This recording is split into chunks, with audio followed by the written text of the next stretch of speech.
We just want you to sit in your chair and go, hip hip hooray, for the Western press and the Western narrative, regurgitating the same old, same old, same old, every single day, without the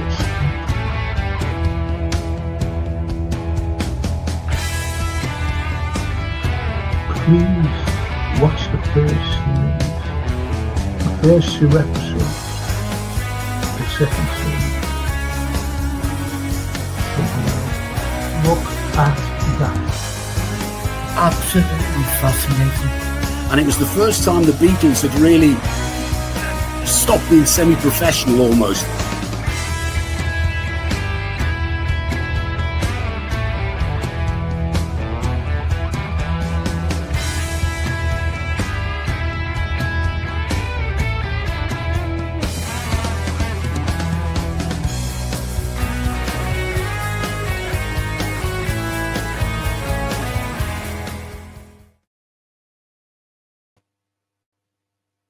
Good evening, ladies and gents, and another round of.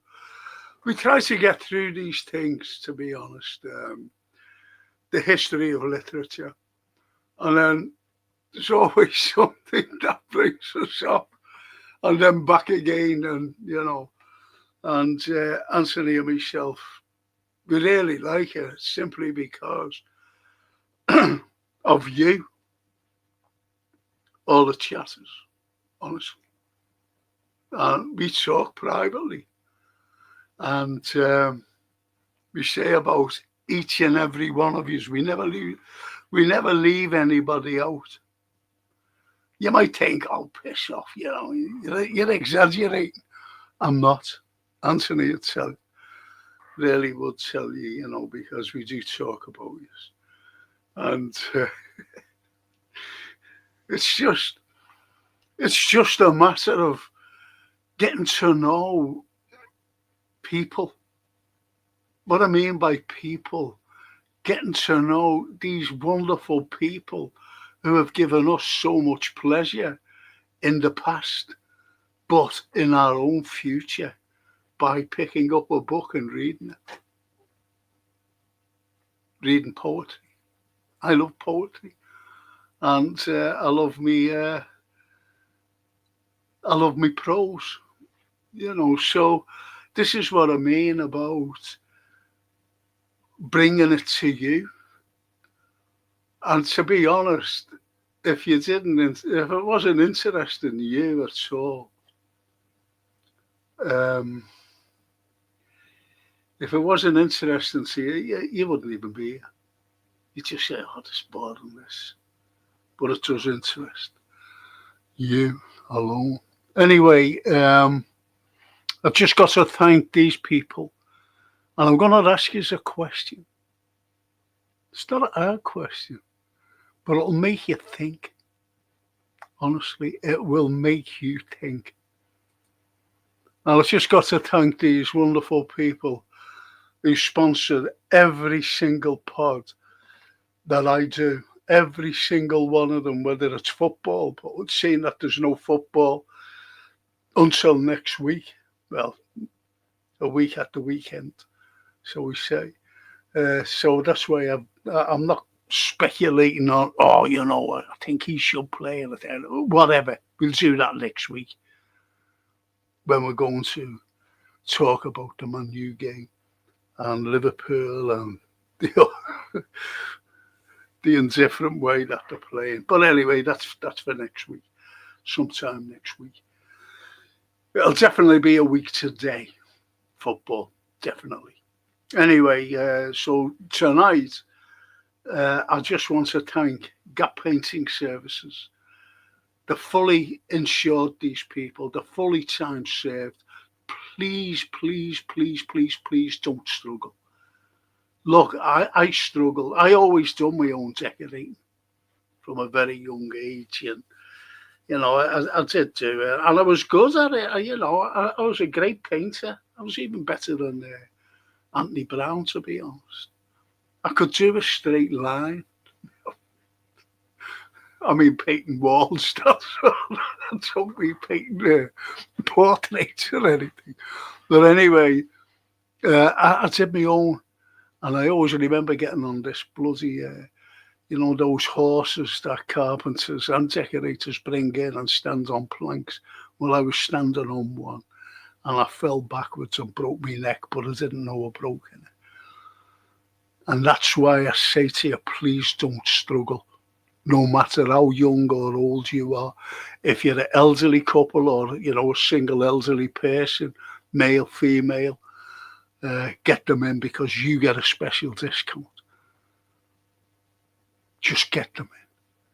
And if you're an NHS worker, one of our lovely, who saved my life a couple of years ago, if you're an NHS worker, get them in.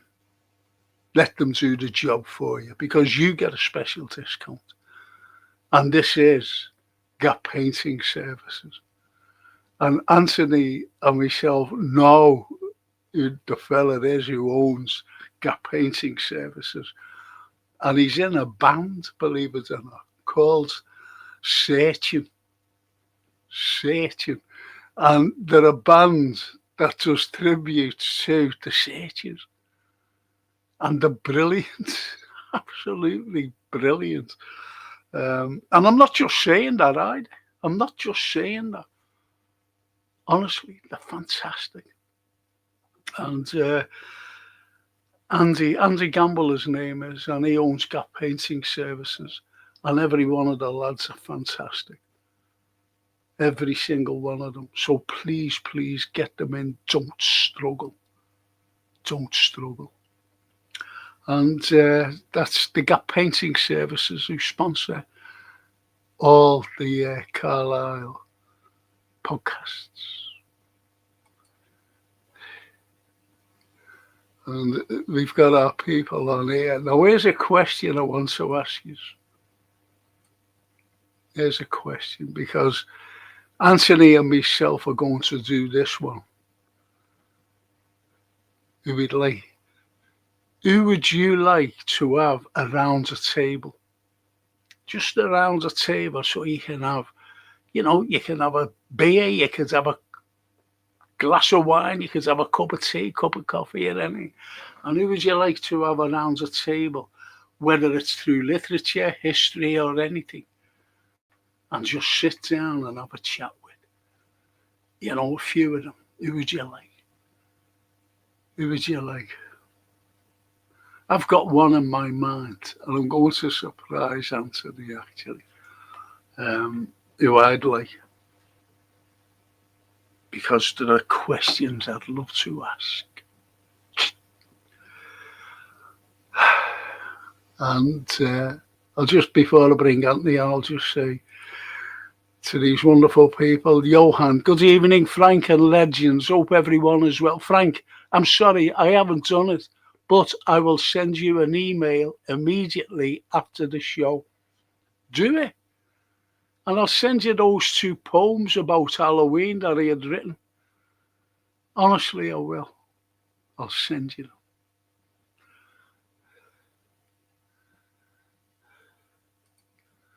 And 3rd time's the show. Is this the 3rd time tonight? From Tuesday, Wednesday, and now Thursday. Mad, isn't it? Mad. And Callum, William Shakespeare is behind you, my lad. Yes. Yes, there he is. Him. The Shakes.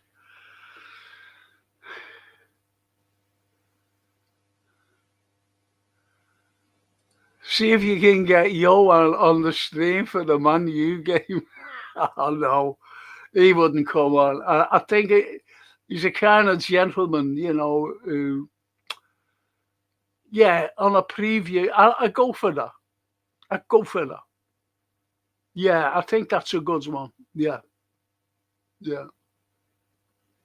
Good shout there, Callum. Good shout. The lovely Toscana. Want to say to Franco, Anthony, and I'm sure it's going to be another interesting evening. which he just got. And Callum says Netanyahu will have my meaningful words. There you go. And how many people are we allowed to name? I think the ideal number is 8. The ideal number besides yourself. And because Anthony and myself, we haven't come up with a number, to be honest. But, you know what, I'll just say to Anthony right now, what 8 do we have around the table? And we'll go on from there. And also, I'd just like to, honestly, I'm going to read a poem later on, and it's from Robert Browning. And I was trying to think of a quote. It was a cracking quote, but it's so meaningful that Browning gave.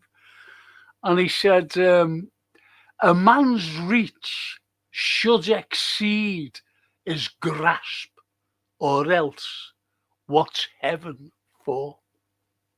Think about that. A man's reach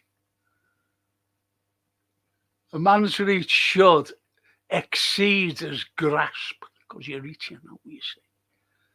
Or else what's heaven for? Think about that. Because we always reach out. We always reach out. Every single one of us reaches out.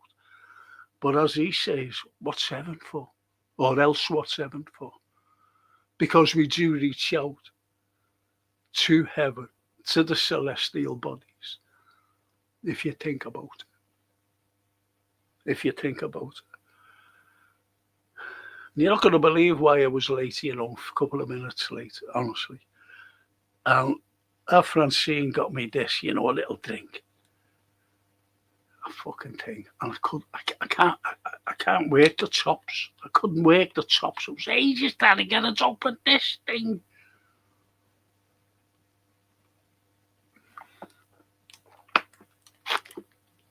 And I don't like them, because every time you squeeze it, it comes out and goes all over me. Oh. But anyway, that's that. Owen Lee. Evening, Frank and chat. And Callum says, I'd love to speak to the great number 9, Ronaldo. Seen him lately? Have you seen him lately? You know, he's unrecognisable, to be honest. Whether it's drugs or what, I don't know.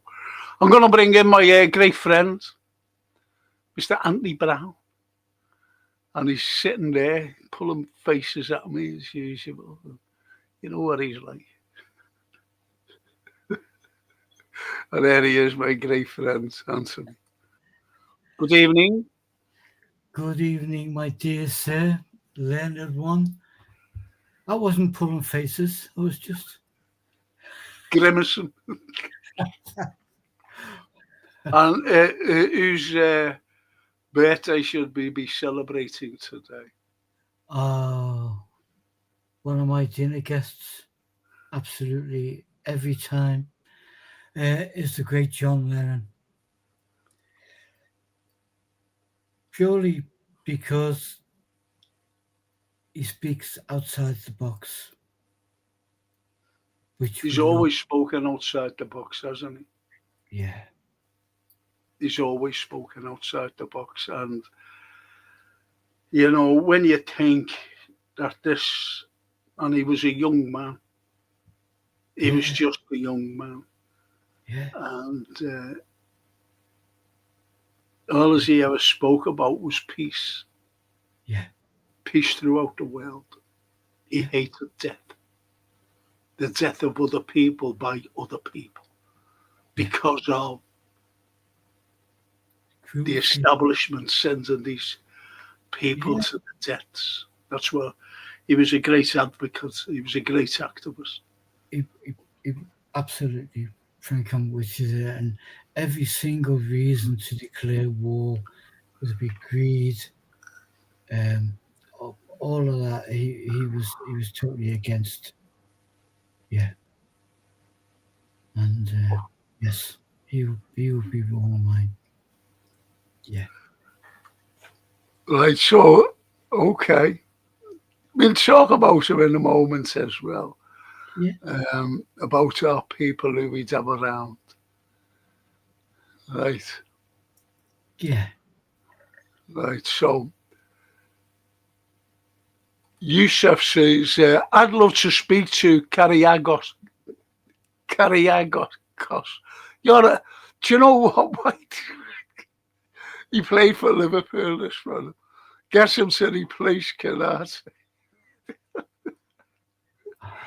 See, you can't miss it. He don't miss football, do they? And Callum says, I was asking why he eats donuts on a recent basis. Excuse me, don't forget I've had the flu jab yesterday and it's taken effect on me. Here I went to bed at 12:30 last night and I woke Surely. up, listen to this, I woke up this morning just after 10 and I was just like sitting up in bed. I said, I'll get up in a moment and make myself a cup of tea and whatever. And then I woke up again at 12:30. I just Wow, fell right back asleep. wow. This is all the week's been struggling to catch you sleep. Oh, Honestly. it's been shocking, to be honest. Brilliant. That's great. And the lovely Toscana, now don't forget, these are Italian girls like myself. Not a Yeah. girl like, but I am. They're the girls. Anyway, she says Mussolini, Il Duce himself. I'd tell him why he should have kept Italy out of World War II. JFK and Marilyn. That would be interesting. Ian Wow. Fleming, because I love the Bond books. Sean Connery, he's my favourite actor. That's great. It's a Great. brilliant table, that. Wide scope of occupations and talents. Yeah. Good evening, international artist, Mr. Brown. 9 shots for 3 days. You've had to endure us Oh, and all them you, scotches. you are truly deserving of the title, Mr. Kindness, and thank you.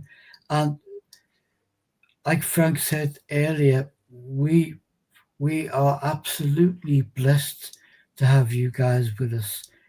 We don't endure anything. If you know Frank and I separately, we really don't endure anything. It's gone. But Johan, thank you for that. Looks like we're getting a taxi home, Frank. Yes, looks like. No way. No driving home. Taxi.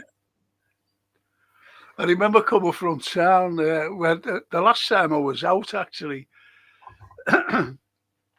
And it was just, I don't know whether it was just after my operation or just before. And I was Yeah. coming along with a very, mate of mine from years and years ago. We used to go to the game together. And as we were walking along, and we wasn't far from home, coming home from town. And Yeah. as we were walking along, there was a young group of fellas, about 4 or 5 of them. And anyway, they were waiting for the taxi. We didn't know. We were just walking along, and the taxi pulls up. And one of the young fellas went, "Hey, I'll let these 2 old fellas in. We can wait. Go on, lads, you get in." Oh my God. I know. Let these 2 old fellas in. That's the James. thing, isn't it? Because when we're younger, it's all right, lad, all right, kid. Yeah. Then you get to an age and it's not kid anymore or lad anymore. It's No. here, mister. Yeah. No. Hey, you know what I? Yeah. And you can see how it's changed from my generation, from young generation, that is, to the Yeah, generations today. absolutely. Because like when I was younger, we always called even our mates, parents, Mr. and Mrs. Yeah, Always, nothing else, Mr. and Mrs. And yeah, even one of me, and I used to go to her house. Always in her house, and even when um, we all moved on and yeah. whatever, I used to go down every Christmas Eve to her with a little box of chocolates and a Christmas card. Every year, every Christmas Eve, because I was going into town, I used to say, "Yeah, Mrs. Flaherty, there's you there." And she used to just look at me and go, "Oh, thank you." She said, I always expect you down. And I said, "Oh, no problem. We go back, since I was a little child with Yeah. your lads, Anyway, I love that. genuine this. Now, as I said, Mr. and Mrs. And she died. And I didn't know. Someone said, "Oh, Mrs. Flaherty's dead." And I went, "Oh." So I phoned up the Echo and I wanted to put in a thing. And she said, "Well, what's her first name?" I said, "I don't know. It's just Mrs. Flaherty." I didn't even know her first name. Because we weren't, that was a different world. It was It's a all good. different world, yeah. If they said to you, call me Joan, or call me Andy, or whatever, then you'd know, but you'd never question. It was just always Mr. and Mrs. I miss a lot of those days. That kind of good manners.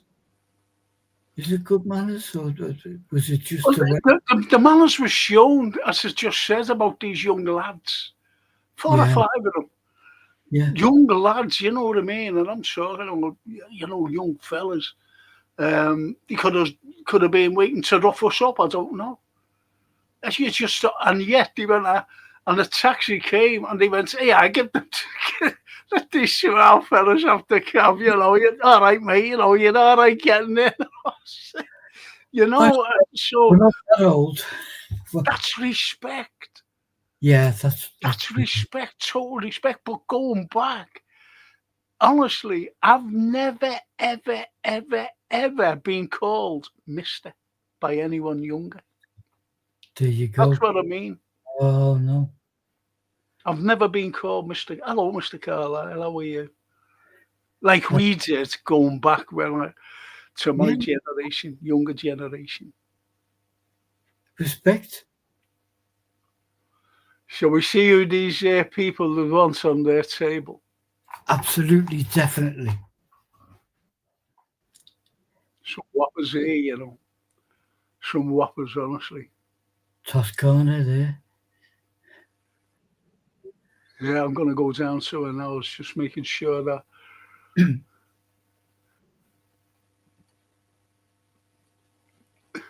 So only Callum's only have here Ronaldo on. Anyway, Toscana says Mussolini. I'll ask him why he should have kept Italy out of World War II. I'll go along with that.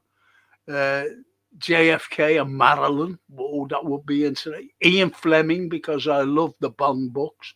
Sean Connery, he's my favourite actor. You're not going to believe this, well, you are, because I'm going to tell you. I was asked by one of my principals to go over and interview a certain person. And I said, "Oh, we've got to." And it was over just outside Chester. So I said, "Yeah, okay." So I went over. She said, "You'll find him interested." This is the principal telling me. She says, "You'll find him very interesting." It's only what Toscana's saying here, you see. And anyway, it goes over and I'm interviewing this man. And his wife walks in, with a cup of tea. And Yeah, a cake. "Would you like a cake?" And I went, "Oh, thanks." And So anyway, you know, I'm talking to him. Now this man, an incredible life story. An incredible life story. He he joined the army, right, as an officer. And and anyway, he was corners at Dunkirk. So they all got back. And he said, oh, so that, he said. So he resigned his commission. So he joined the RAF planes. And he was shot down over the channel. And he was rescued. And he went, so that. And he joined the Navy. And he was torpedoed. And he got back again, you know. So he said, oh. And he joined the intelligence. And he became friends with Ian Fleming. Yeah. Now, there's a crux to this, what I'm saying. So anyway, he joined the intelligence and he became friends with this Ian Fleming, who was also an intelligence officer. So they were both officers. And they were always helping the French resistance, things like that. But he said there was this fella, he said he was an incredible man. And he could speak several languages without an accent. You know what I mean? Say like we could speak German or Italian or French, and we'd still have our accent. Yeah. You know, like what is der Station? You know, we'd have the accent. Someone would go, oh, you're English, you're a good Scouser, aren't you? If you know what I mean. But this man, Anthony, never had an accent. He just didn't have an accent. He spoke it perfectly. And I mean perfectly. So anyway, as I said, he became friends with Ian Fleming. And this man who could speak perfectly, he said, he based his famous James Bond on. That's what he said to me. Wow. This man who could speak any language. He said he was tall, he was very, very charismatic, handsome. That's the way he said. So he could walk into like Germany, like Berlin, and you'd look at him and you think, oh, he's a German. He could go into France and he's a French. He could go into Italy. Oh, he's Italian. So the whole persona could change into either a German, an Italian, anyone. Mm. And this is what kind of fella this fella who Ian Fleming was writing about. But it's it. And you knew who that was who I was interviewing? No. Daniel Craig's granddad. Oh, you mentioned it before and you said it was such a wonderful interview. Yeah, it was. But the thing is, the irony. Yeah, of course. Oh, he was dead by the time. In the role. Yes. Daniel Craig became James Bond. Yeah. That is accidental stuff. That's such a wonderful thing because most people, globally, everyone knows James Bond, and most people attach James Bond with his creator Ian Fleming. Yeah, but there's not many that delve into Ian Fleming's background to know that he was the spy. He wrote. Yeah, he was an intelligence. Yeah. And they used to go over to France, helping out, these, giving them targets, giving them this, giving them that, giving them arms, giving them money, everything they gave them to carry on the resistance against the Germans. And even in Italy, by the way, no one knows that. They went to the Apennines to help out the partisans. Because people forget this. And I have to say it time and time again, time and time again. You know the old jokers like in the deserts when the Italians were going and they never had a forward stick on the tanks. They had a reverse stick. That's a load of nonsense now because the Italians believe it because it happens in my family. They were fighting alongside the Allies in World War One, and when World War Two broke out, these partisans were saying, just like what Toscana said, you know, he should have kept out of Italy out of World War Two, because these lads were saying, "We don't want to join them. We were fighting them 25 years ago. Why should we go in and fight alongside the enemy?" And that's how they viewed the Germans still, because these were still, you know, fresh. It was still fresh in their minds about these Germans. Yeah. And the Turks, by the way, and the Turks from World War One. So anyway, they fought alongside, and they used to go to Italy. They used to give them coordinates. And the thing is, the ordinary fella, not the fascist soldier, who were, you know, they had to join. They were conscripted in, except the partisans who were saying, "Fuck you, we're staying here." Anyway, going into the Apennines and to fight the fascists. They were fighting their own. Yeah. And they hated Mussolini. They hated Il Duce for going in with Adolf Hitler and the Nazis. But anyway, that's another story. And as I said, you know, the British were going in, they were helping out in the Apennines. My doctor, as I said, when I've told you this before, he was my doctor from when I was born. And he was an Irishman, and he joined the British Army. And he was captured by the Germans, but he escaped. The Italians said, "Yeah, get off.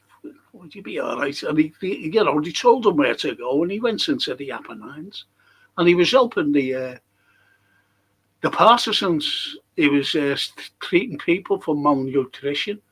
He was also delivering babies, you know, in the villages in and around the Apennines, and he was helping the wounded as well. He was patching up the wounded, you know, with the partisans fighting the Germans.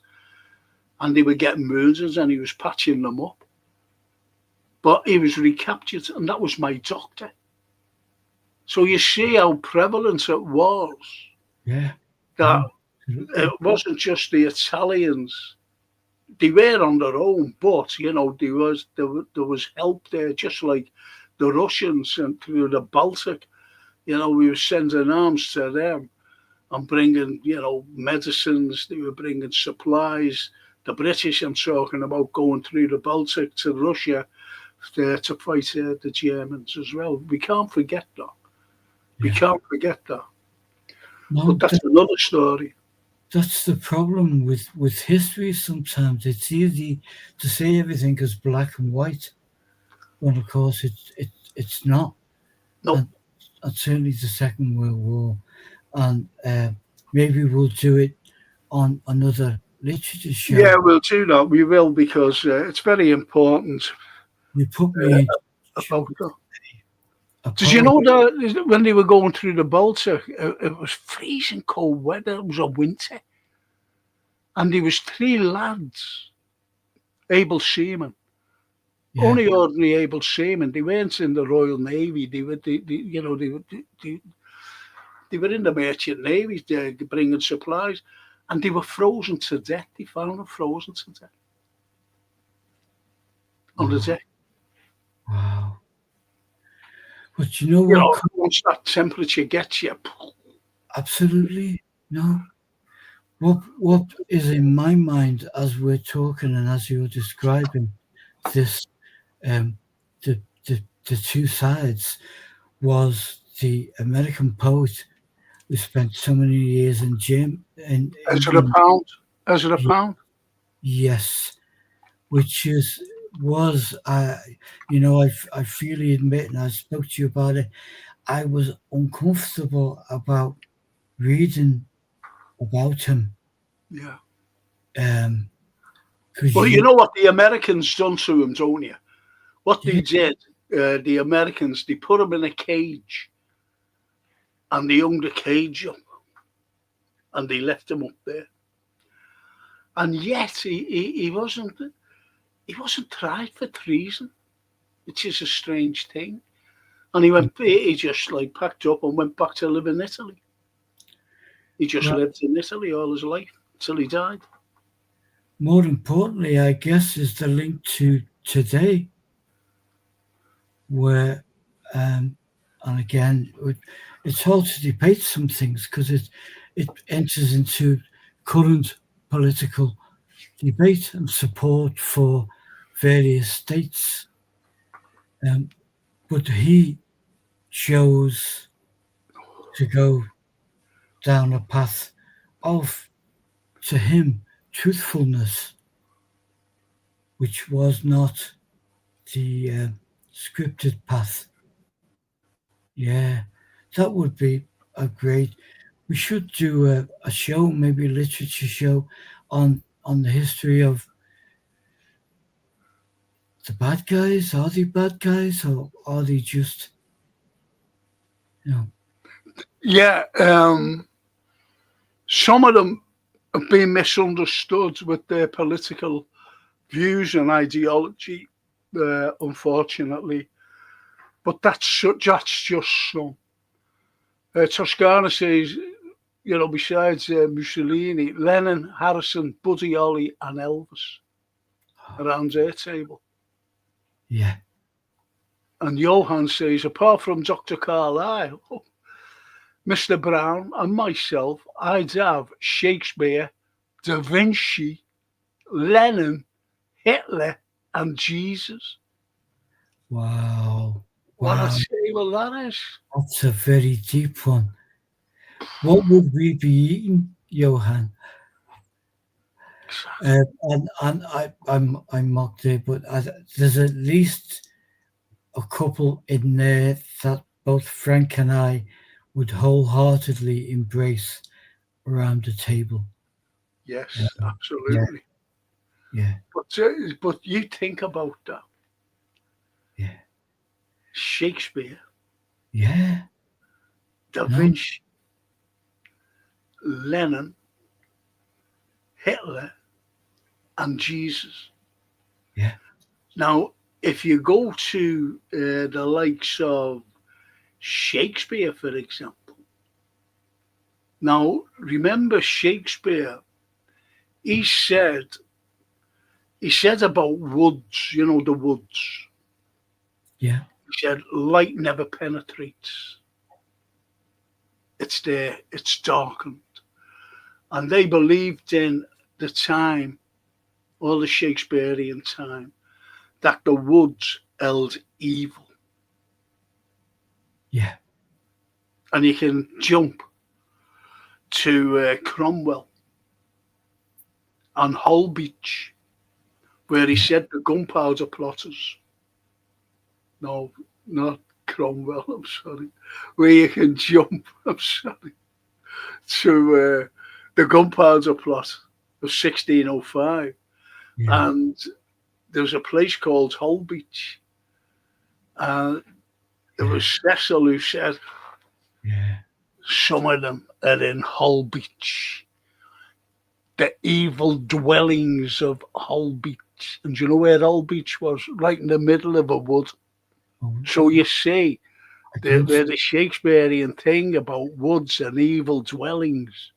Yeah, And that's why you can leap forwards again to 1692 and the Salem witch hunt.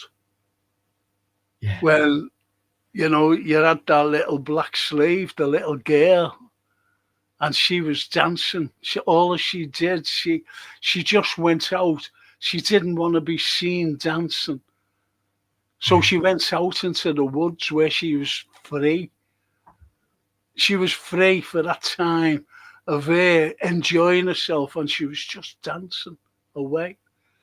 Yeah. And they called her a witch because they said that she was conjuring up the devils, the demons, and yet she wasn't. She was just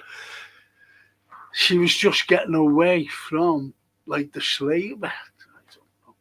But anyway, she went into the woods just for an hour's freedom, where she was herself, where she could express herself, and the only way she could express herself was through dance. Yes. This young black girl, and Yeah. they said that she was conjuring up the demons, the devil. It's a stereotype and a myth that's never gone away. Really, No, today. no. I mean, in the 1930s, early 30s, when the blues musician Robert Johnson, who I regard as a foremost leader of everything we listen to today, he would go and sit in a graveyard to study and rehearse because of the same reasons. You're out of the way of prying eyes and people saying, "What are you doing?" Yeah. No, all of that. He was only in his early 20s, so he was a kid, and he's doing, you're doing it for peace and for because you're in your own realm. You're not harming anyone, but immediately people will assume that you must be conjuring the devil. You Well, know, that's it. It's as simple as that. And they get it in the mind. And if someone said that, you could quite believe it. I'm saying if you've got a weak mind and you believe anything anyone says, yeah, if you know what I mean. If you get. But anyway, Toscana says, I've got a big table, for fair enough. people. Owen says, I'll go through these. Owen says, I'm only beginning one guest. Oh, I've got to put my bloody glasses on, haven't I? Yeah, to throw a cat among the pigeons, and that would be Keith Moon. Just to keep the conversation. Yes, I'm only bringing one guest just to throw the cat among the pit, Keith Moon, just to keep the conversation flowing. But Keith Moon, as you know, he just talks about everything. He was funny, but he was a serious dude, He was a very serious man. Yeah. Very intelligent man. He was very intelligent. God, do you know what? Last night, I was just, my eyes, they're going worse, itching. It's shocking. And Toscana says, Owen, that'll be some crazy night for people. Yeah.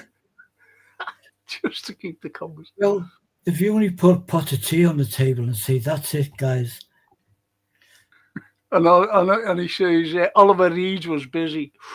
Now there's a man. Wow. There's a man. But never too busy. And Johan says, Berry could grow a beard and infiltrate the Syrian Al-Qaeda as well. Professional spooks. Yeah, he could have done. I know what you're talking about, this intelligence officer. Yeah. And he could. Do you know what? I think, I'm sure he calls him a chameleon. I'm sure he called. Oh, got pain in my leg now. He said that I'm sure he said he was a chameleon. He just blends into anything. Albeit that he was, handsome and he was charismatic, and I think it's the way you look at Bond, and you can tell how smooth he was. Yeah. And how charismatic, and it just flows out. Yeah. Yeah. So, they got the character right, and that's a good one, that Johan. Yeah, just Most like probably he could.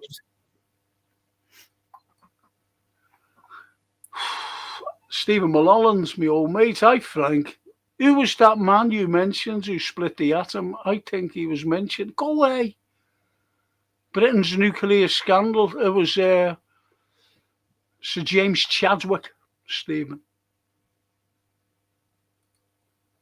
And he says it's a fantastic documentary, but we haven't learned anything since. Now, and Johan says it was Ernest. Oh no, Rutherford was another fella as well. I used to always mention him. I always used to mention him, Rutherford, but they were always working on the molecules and these little mad things, but these scientists there thing. But yeah, Ernest Rutherford, but it was Sir James Chadwick for Oppenheimer. Believe that.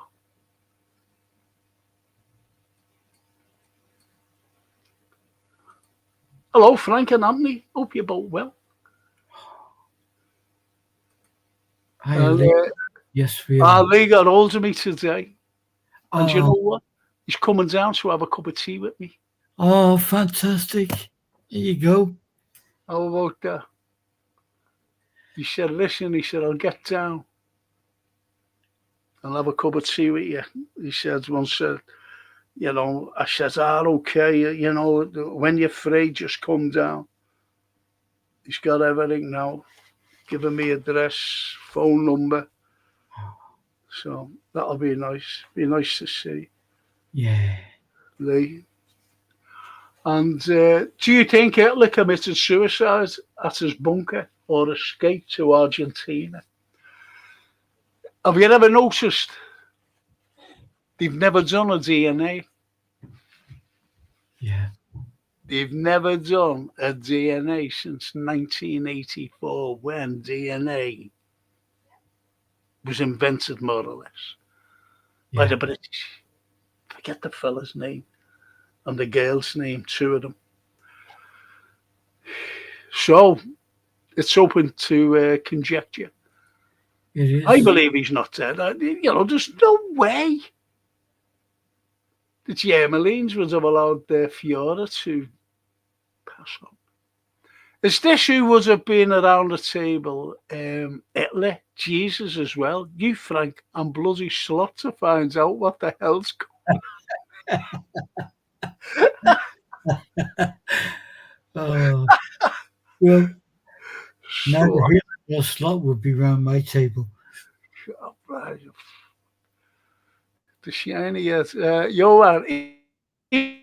Even Robin Williams was intelligent, and he is his depression behind his comedy. I believe Jim Carrey. Spot on there. And he's more or less, Jim Carrey's more or less been blacklisted by Hollywood. Yes, because he called them out. Didn't he? He's called them out. But yes, wonderful comment there, Johan's made, because I think, I don't know the exact quote, but was it by Robin Williams, which is, people don't pretend to be depressed. They pretend to be okay. Which is a great level, isn't it? Because we do. How are you doing, Frank? I'm fine. I'm all right. You know, good. And that's what they take as for granted. Yeah. They take it as granted. Oh, yeah, he's okay. And then, you know, when Robin died, great man he was, great intelligent man, as you said, Johan, because it was a friend of. Two people come to mind, Robin Williams, and a friend of his said, I only seen him 48 hours ago, and he said he was okay. He said he was okay. And he was smiling, and, you know, we hugged each other. And he said, I'll see you in a few days, you know, if you're passing. Say hello. This is Robin Williams to this fella. Yeah.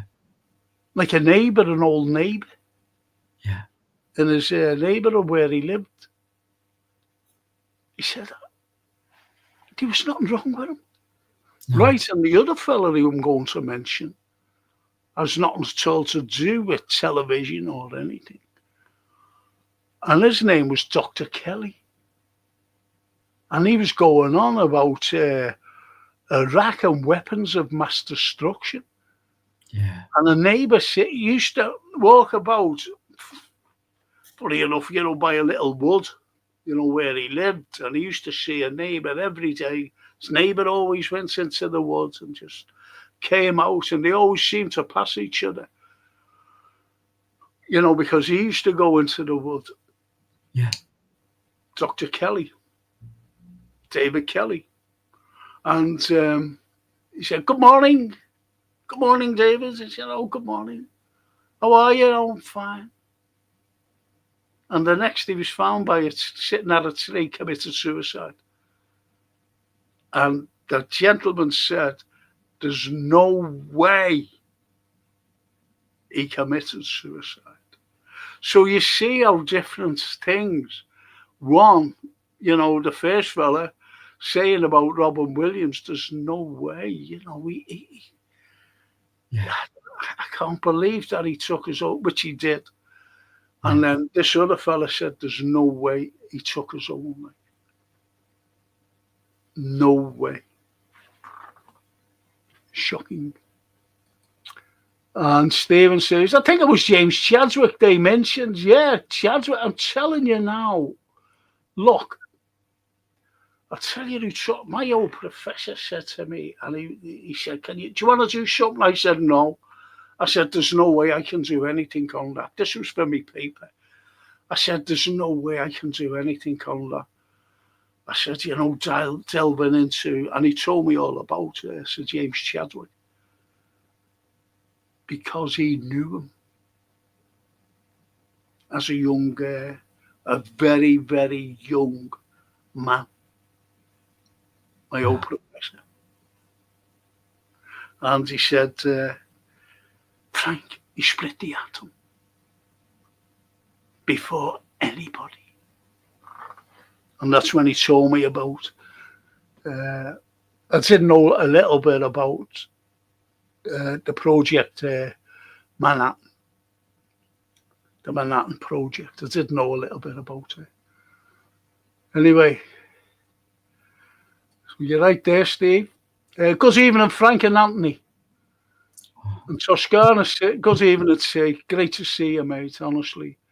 And Toscana says, Lennon's assassination has affected me for years. I couldn't watch anything to do with his death, as it made me feel ill. It made us all feel ill. Yeah. And Steve says, according to Stalin, a while later said Hitler escaped and ended up living in he did, yeah. He did say that, Stalin. But think about it, no DNA or anything. And they're still supposed to have his, skeletalized thing. I think they mummified it, but I think they got rid of it because it wasn't him. And she says, very true, Anthony. Very true. And Toscana, didn't they say that it was supposed to be Hitler's remains belonged to a female? Yes, they did. I believe he was smuggled over to Argentina. Look, the Germans already had an escape route. They already had an escape route for the Führer. Look, I'll tell you for why.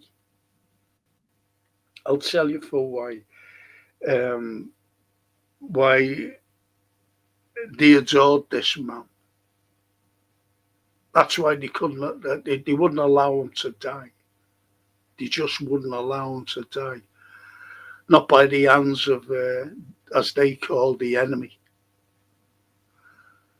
So he was gone. Where he ended up, God knows. One fellow said that he ended up, believe it or not, in Switzerland. Switzerland rather than Argentina. But I'll tell you, my thoughts are like this, you see. Today,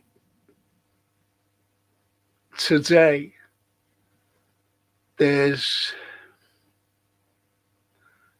many, and I'm sure hundreds of thousands of them in Germany today who are neo-Nazis. So the ideology is always there. Chancellor Olaf Merz, he's a Nazi. He's a definite Nazi. So this is what you've got. But when you look around Europe, they're full of them. They're full of them. And if you see some documentaries on American television about what's in America and all these, like, you know, these homes are these massive flags with you know, the red and the white and the black swastika thing flags around homes. So they're all over there as well.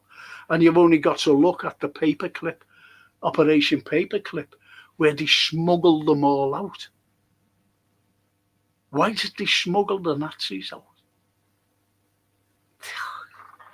But that's another story. And Johan says, there's no way, no, Guthrie, no, there's no way Virginia Guthrie committed suicide, sorry, No. as an accident. No. She has an accident, if you know what I mean. And that accident is in inverted commas. She was killed. She was murdered, the girl. She never had an accident on a motorway. No way. It's the grand old way of cleaning up an issue, isn't it? Yeah. And even Toscana agrees with Johan. Same with Epstein himself. Yeah, of course he was murdered. There is 2 vital minutes left of a CCTV camera. 2 minutes. And then all of a sudden they found Jeffrey Epstein dead in a cell. So what happened to those 2 minutes? They must think people are stupid. They must think people are stupid.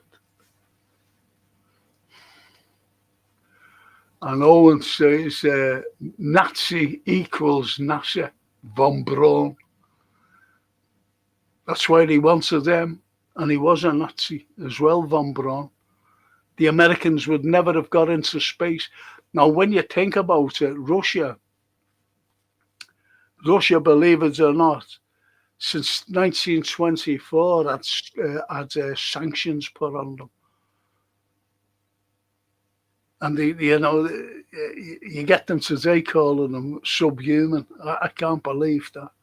And yet, these subhuman people were the first into space.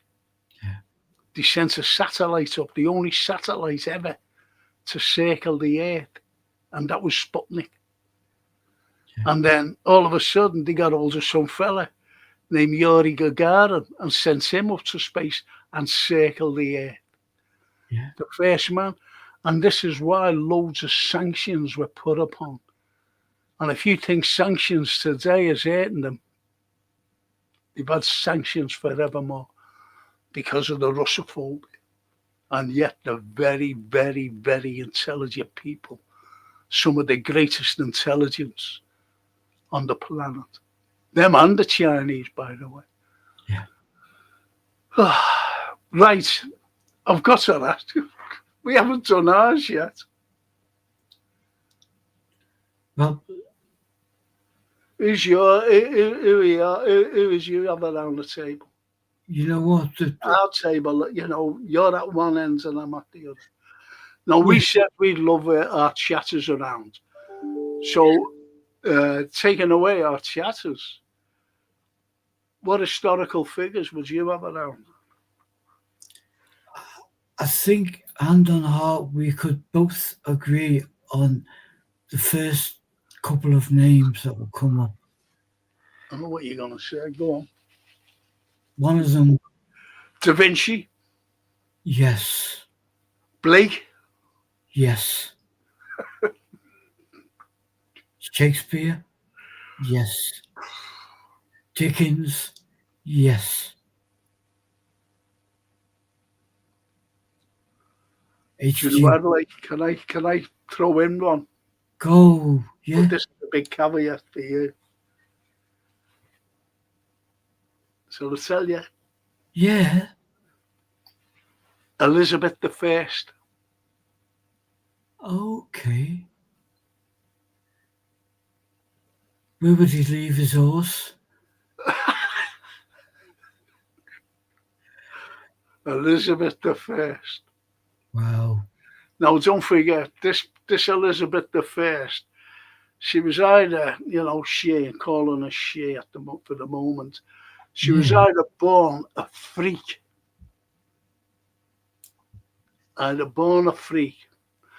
a woman, a female with no breasts, male pattern baldness, a voice like a man, a gruff, they called it a gruff voice. Adam's apple, as I said, no breasts, big hands, big feet, 6'1", 6'1". Yet the average size or a good size of a woman was 5'2". She was a foot taller, 6'1". I would love to ask her a lot of questions. She was very hirsute. Every artist, now, if you're going to do a painting, say of Charles Dickens, you're going to get the image of Charles Dickens spot on, warts and all. Am I right? that's deep, deep. On one angle, that's certainly the thing to aim for. Okay. Now, every artist then were told to make her look pretty and also give her a waist. A waist. Yeah. So every portrait you see of Elizabeth I doesn't look like her. She always wore a white powder. That became fashionable at the time because she wore it, the white powder. Do you know why she wore the white powder on her face? To hide the 7 o'clock shadow. Yeah. Because she shaved every single day. And I'd just like to sit there and just say, why did you shave every day? Do us a favour, Elizabeth. Take that wig off. Take your wig off. Let's see you.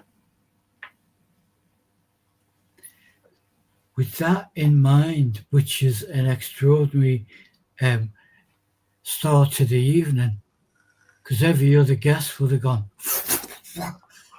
what's she sort of? One of my other guests that would be invited because of that very reason would be Hans Holbein Jr., because he was known as the instant photographer of the day. And Yeah. he had Images. Yeah. so he knew all the secrets, all the lumps and bumps and all that stuff. But he was kind of true to life. And some historians have said that any image he did of Berlin, for instance, was destroyed. But that's not the case, because he did thousands of drawings. Like I would do a drawing of you, so I would know what pose to put you in and stuff. And all those drawings are still there, not destroyed.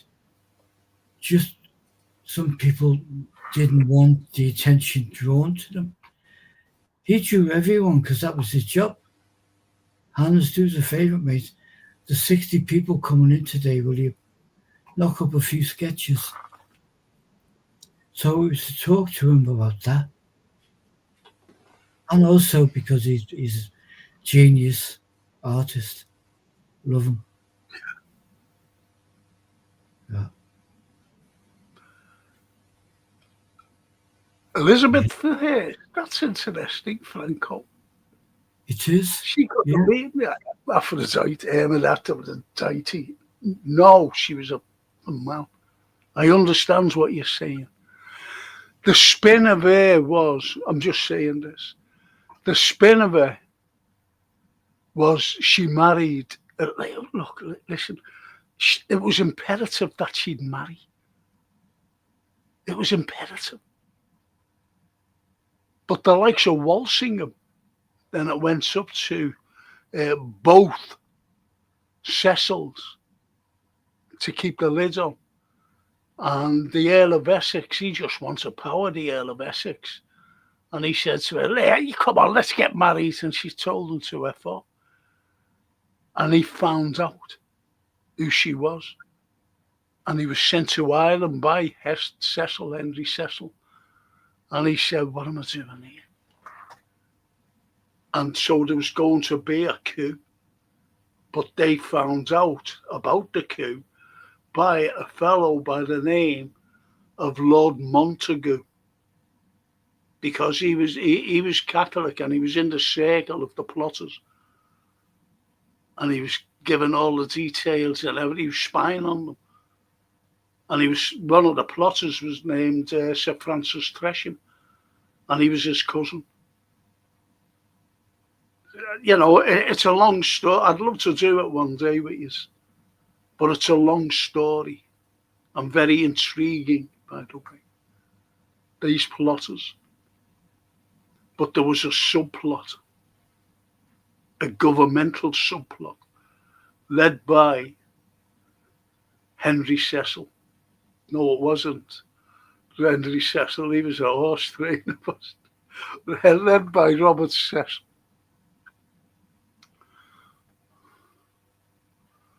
And Owen Lee, have you seen pictures of all the American first ladies?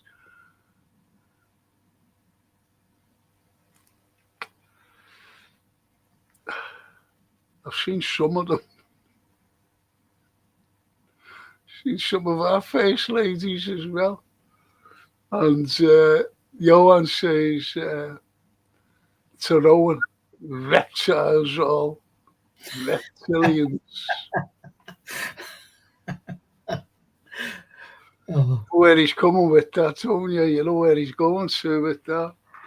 So, okay, so we've got Da Vinci, we've got Shakespeare, we've got Blake, yeah, we've got Dickens, yeah. Go ahead. Hans Holbein. I'm sorry, Hans Holbein, yeah. Elizabeth I. Yeah. No. Yeah. And then we probably would put Lennon on ours. Okay, so we've got those, right? Got those. Who do you think would be the first to speak out of them? I know, here's what I'd say. You might agree with me. John Lennon. John Lennon would be the first to speak. Why would I say that, Anthony? Because he wouldn't have tolerated the silence, and he didn't tolerate the hierarchy of anyone.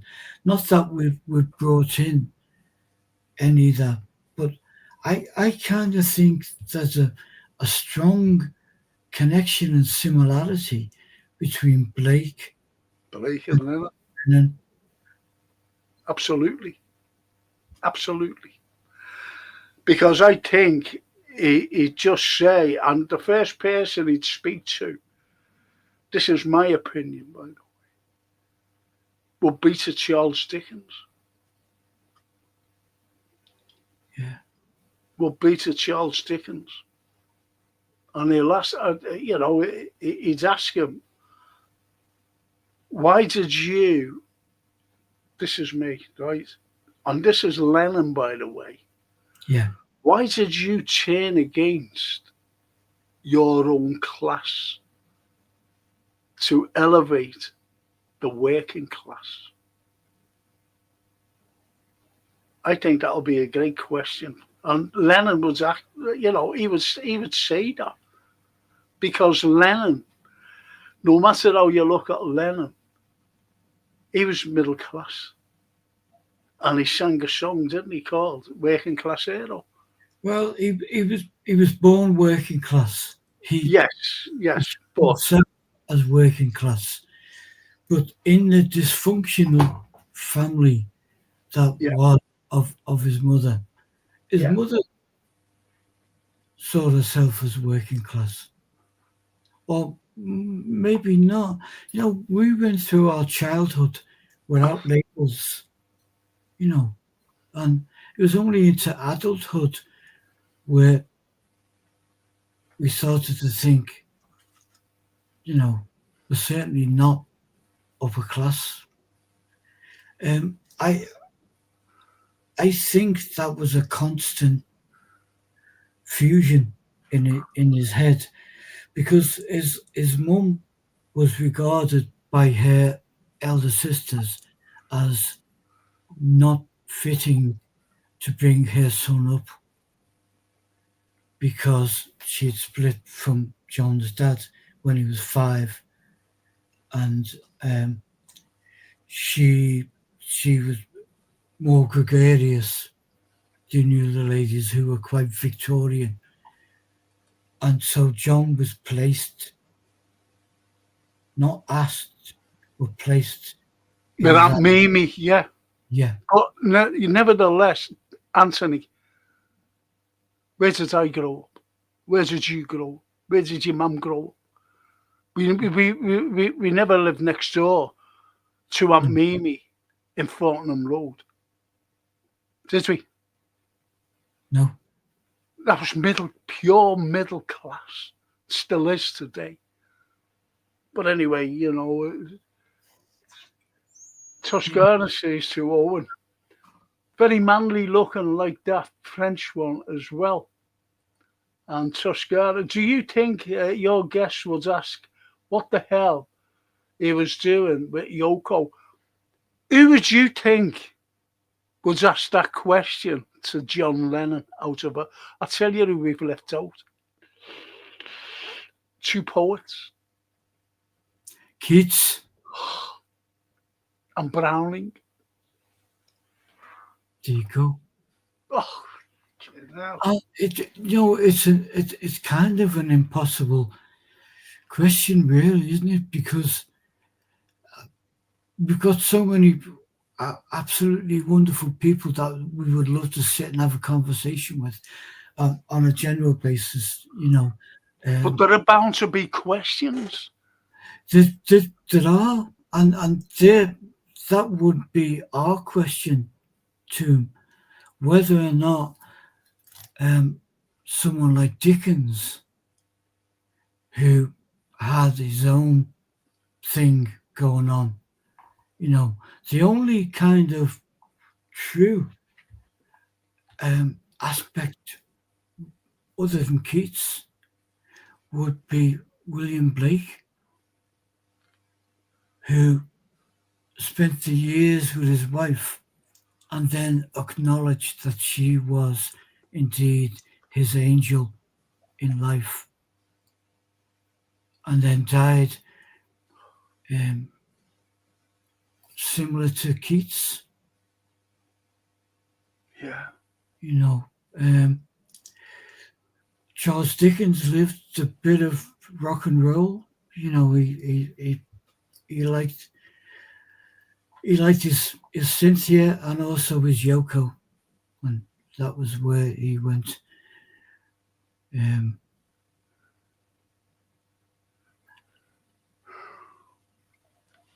think that's a cracking question by Toscana. Interesting, isn't it? Was anyone asked what was you doing? I've always asked. I wanted to ask that question myself.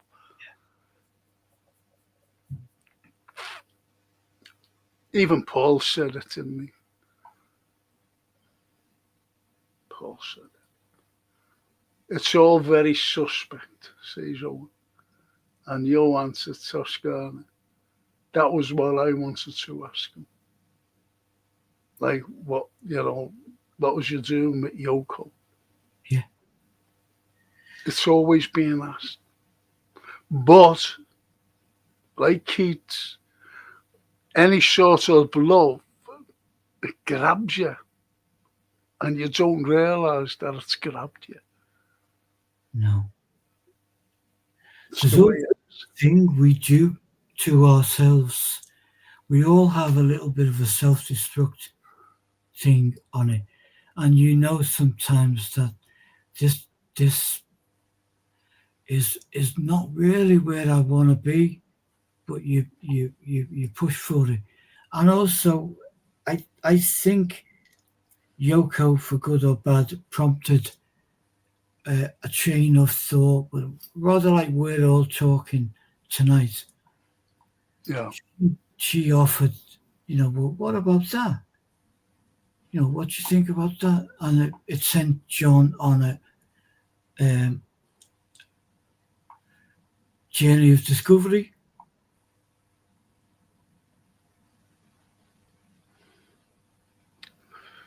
Right. Shall I read that poem? Yes, please. My Last Duchess.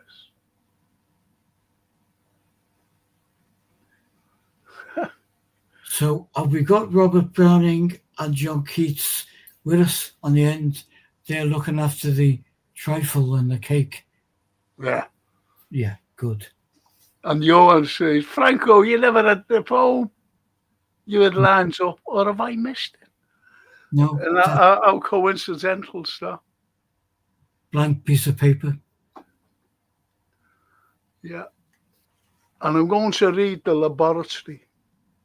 Not The Laboratory, I'm sorry.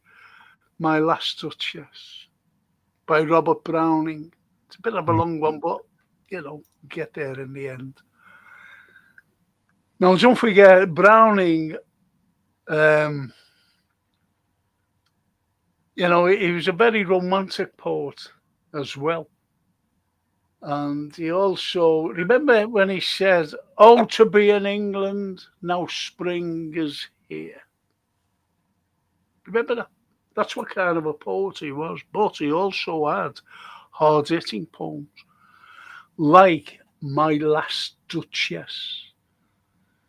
And these are true, by the way. Yeah. That's my last Duchess painted on the wall, looking as if she were alive. I call that piece a wonder. Now Fra Pandolf's hands worked busily a day, and there she stands. Will please you sit and look at her, I said. Fra Pandolf, by design, for never read strangers like you, that pictured countenance, the depth and the passion of its earnest glance. But to myself, turned, since none puts by the curtain I have drawn for you. But and seemed as though they asked me if they durst, how much a glance came there so, not the first, are you to turn it back and ask thus, sir, 'twas not her husband's presence only called her that spot of joy in the Duchess's cheek, perhaps. Fra Pandolf chanced to say, her mantle laps over my lady's wrist too much, or paint must never hope to reproduce the faint half flush that dies along her throat. Much stuff was courtesy, she thought, and cause enough for calling up the spot of joy. She had a heart, how shall I say, too soon made glad, too easily impressed. She liked whatever she looked upon, and her looks went everywhere. Say 'twas all one.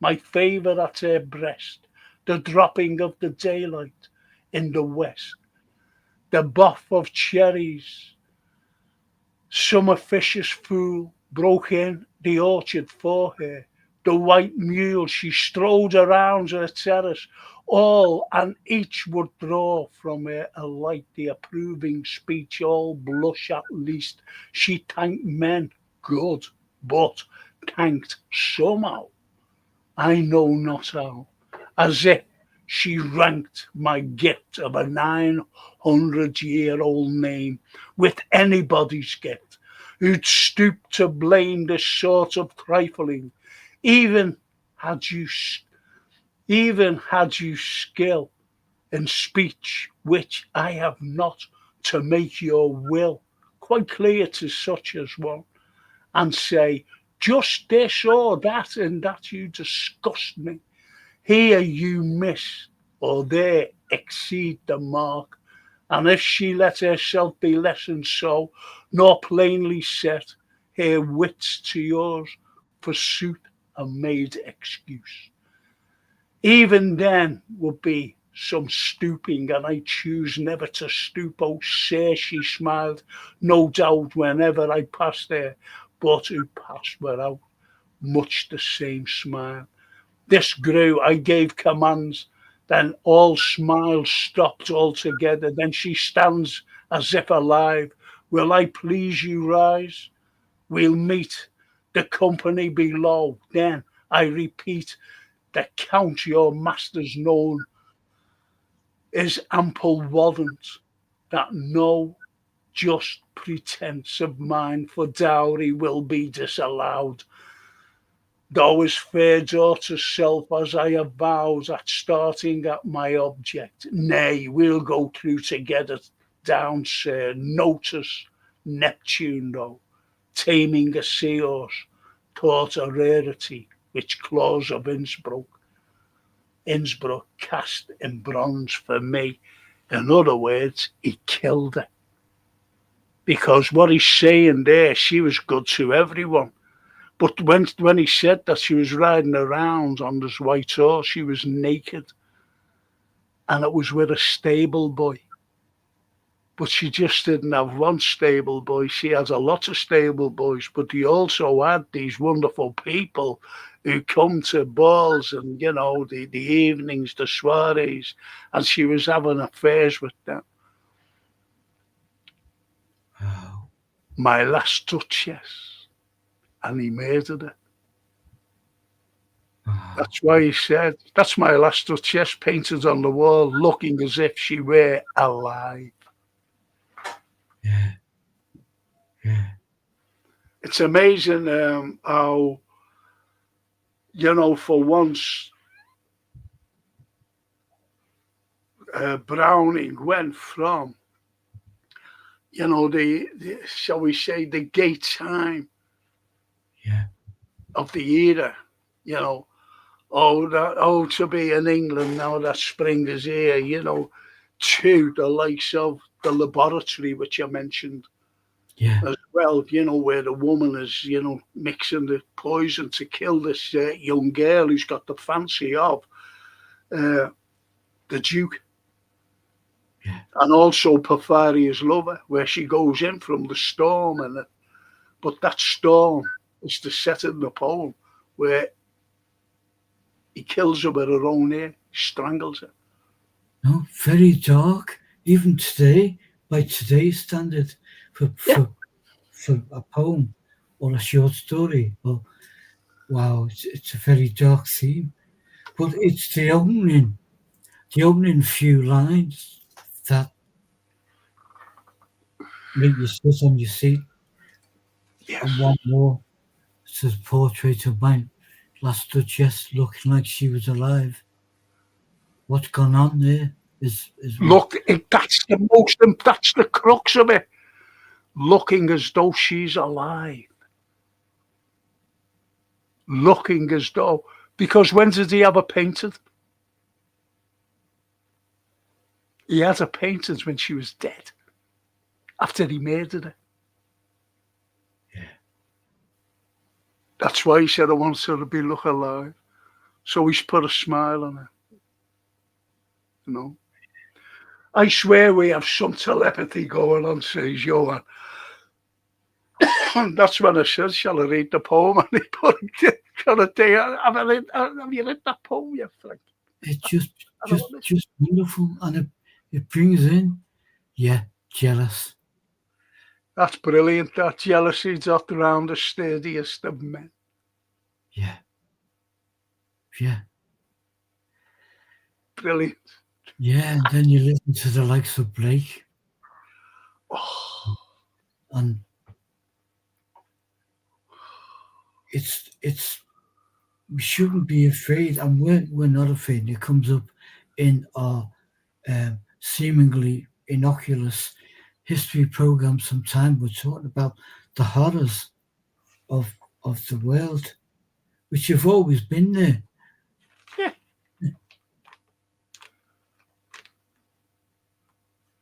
Do you know,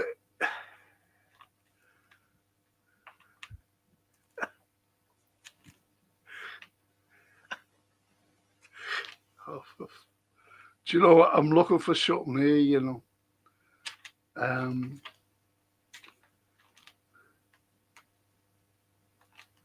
While you're looking, I am of a mind that we've been totally neglectful of our lady guests.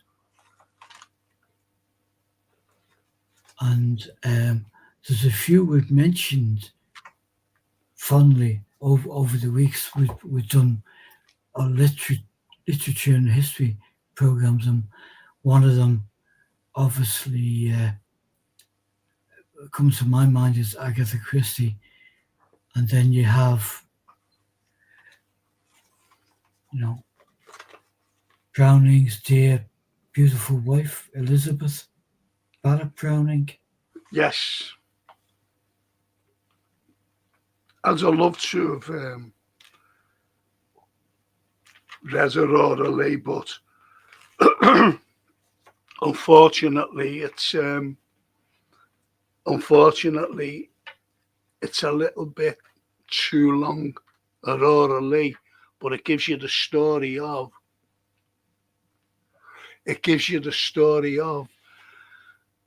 the education system in this country. Yeah. To what the Europeans did for their kids. Yeah. And then the hard thing, as we know, for almost every show that we're on, it's what to leave out. Well, this is, you mentioned about the ladies. My favourite novel of all time is by Charlotte Bronte. Yeah. And that's Jane Eyre. It's a great social read. It's a social read, but it's also a semi-autobiography of her. She's writing about herself and what she wanted to do. Yeah. And that coincides with, believe it or not, I'm going to surprise you, with Kitty Wilkinson. Yeah. Because she wanted to open up, I'm talking about Jane Eyre, a school. She wanted to give children an education. Because don't forget that when she was a little kid, her parents, I'm talking about Jane Eyre, and her parents had died. She was sent to an auntie, and she just didn't like little Jane. And neither did her children, and they used to bully her, so she sent her off to school. And even the school was awful. And her friends, one of the teachers who took her and her little friend, Maria Burns, she took them under her wing because they seen it that they were being bullied by other people in the school. And when they went into the teacher's room, she used to give them, like the kids a drink and made them toast and things, She used to feed them as well. And their name was Miss Temple. So you get the name Miss Temple. Yeah. Because it was a sanctuary for those two children, Jane and little Maria. And unfortunately, little Maria caught a fever because of the bullying and whatever. And she died of that fever. That's why her name was Maria Baines. The fever burned her. And she died. It's so brilliantly put down in words. So brilliantly put down. And that's what she wanted to do, open a school, just like the real lady who we call Kitty Wilkinson. Well, there we come to the point where we both privately had this chat about this imaginary table. What would the conversation be? What would the conversation be between Charlotte Bronte and on that theme with the like of Shakespeare or John Lennon? It's back to we've not even brought this particular lady onto the table, but she'd be with us. Is Mary Wollstonecraft. It's the thing of male and female are equivalent mind, body, strength, talents, every way. And I don't think we picked any arrogant men, but of course it seems more arrogant when the men number the ladies. But that's my reading for this weekend, then, Frank. I'm going to go. Okay, do you know the likes of, you mentioned Mary Wollstonecraft, who's a heroine of mine. Yeah. She's a heroine of mine. Yeah. And also Queen Cartamandua. Yeah. Going back to the Roman times, ancient Britain. She was in ancient Britain. And they're heroines of mine. And when you talk about Mary Wollstonecraft, she was a woman who didn't give a toss about, male dominance and the society that these people were in. She didn't give a toss. And today, if she was here with us today, and she'd be looking at the likes of this fucking von der Leyen in Brussels, and the likes of Starmer, Macron, Merz, and these other people, I could imagine her to be using plenty of expletives around the table. Yeah. And I think they'd all agree with her. Every single one of them who is on that table. Mary Wollstonecraft. Well, we know in history, in fact, that William Blake actively supported her work. Yeah. And that time is like it's invisible. 1756, 18, whatever. Now, it's just it's a fascinating thought, really, to have just even that one night of conversation between these giants. Yes. And as Stephen Mulholland says, happy birthday, John Lennon. He would have been 85 years old today. Yeah. Yeah. 85. 85. Yeah.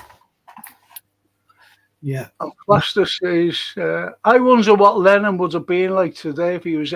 He'd probably be a cantankerous, moaning old git. I think you're right in something, because what he would have been moaning about was the state of what we're doing today. He called it out. He called everyone out. He called a lot out. I try to call people out. Yeah. See, look. I wouldn't regard that as moaning. That's just like, you know. See, look. We put I label. grew up, Anthony, trying to balance things out. Yeah. I balance it. You know the old adage, isn't it? You know, there are two sides to a story. You can't just take one fucking side and decide, oh yeah, that's it, and believe that. That's why you've got propaganda today. And the propaganda tells you to believe what they're saying. And unfortunately, people believe it. But if you break down, if you get through the propaganda, bang, you're right there. And you've got the truth. Because you balance it out. There's always a motive for something. There's always a motive for something. But once someone starts, oh, fucking hell. It's just like, I remember someone calling me for everything once and said that I said something. And it was far from the truth, because I didn't say it. I hadn't a clue what they were fucking talking about. And I was supposed to have said this thing. You know, and that's how they can get you. By telling lies about an individual. But people believe that. And then they look at, the lies that have been said, or a lie have been said about that individual, and they look at him or her with, disdain. Yeah. And they never ask. That's why there's always two sides to a story. Yeah. No smoke without fire. Exactly. And I always remember this fella saying, I asked how thing was getting on, and he said, we split up. I went, that's a shame. No, fuck, I didn't know it. I said, well, all right then, yeah, great. And funny enough, a couple of years later, I seen, like, I was asking about this particular girl, and I was just talking to her, and she said, did you know me and the other fella split up a couple of years ago? I said, yeah. I said, she said, did he tell you why? I said, I'd rather not go into it because it's got none of my business. And she told me a totally fucking different story. See what I mean? Yeah. But I believed it. Yeah, because that's, instinct plays a lot in that. Yeah. See, they want you to believe them until you get the story, because he thought that I'd never see her again, or whatever, bump into her, whatever, and I did. We live amongst it. We live amongst it, and you and Jason gallantly fend them off here. Yeah, there's something. Mark Chapman still banged up. Is there any point in keeping him inside? Yeah, kill him. Should have just executed him.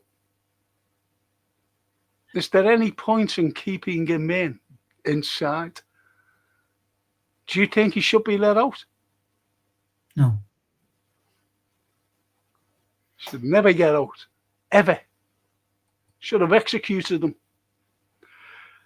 Can I bin off Hitler and replace him with Thatcher? I just want evil to have a seat at the table, because that too is part of humanity, unfortunately. Why don't you fancy having a Netanyahu? I'd love to say to Netanyahu, why are you denying genocide? Why are you telling lies? He'd tell lies about little Hind, who had 350 bullets smacked into her by IDF soldiers. Just they had it as a target practice.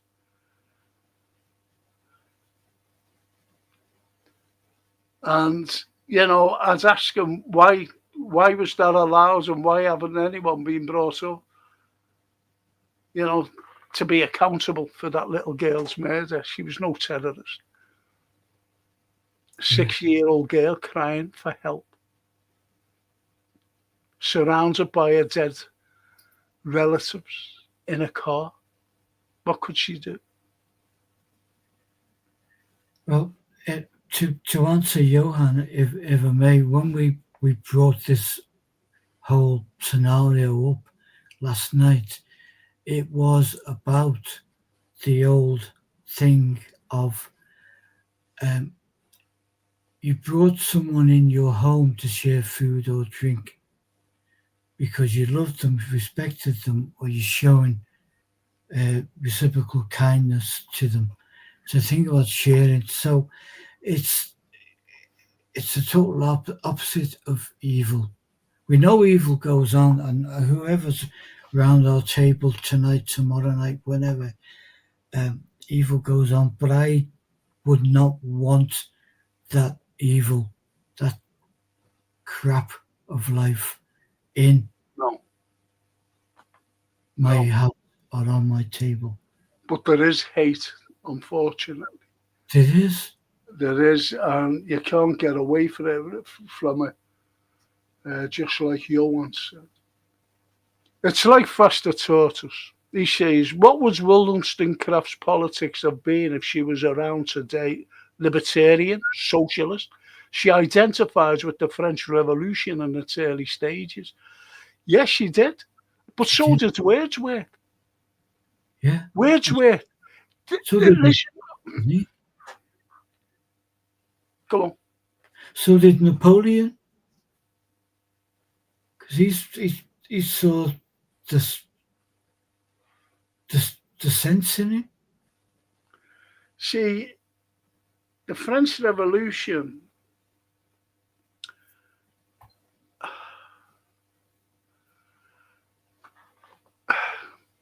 what she would have been,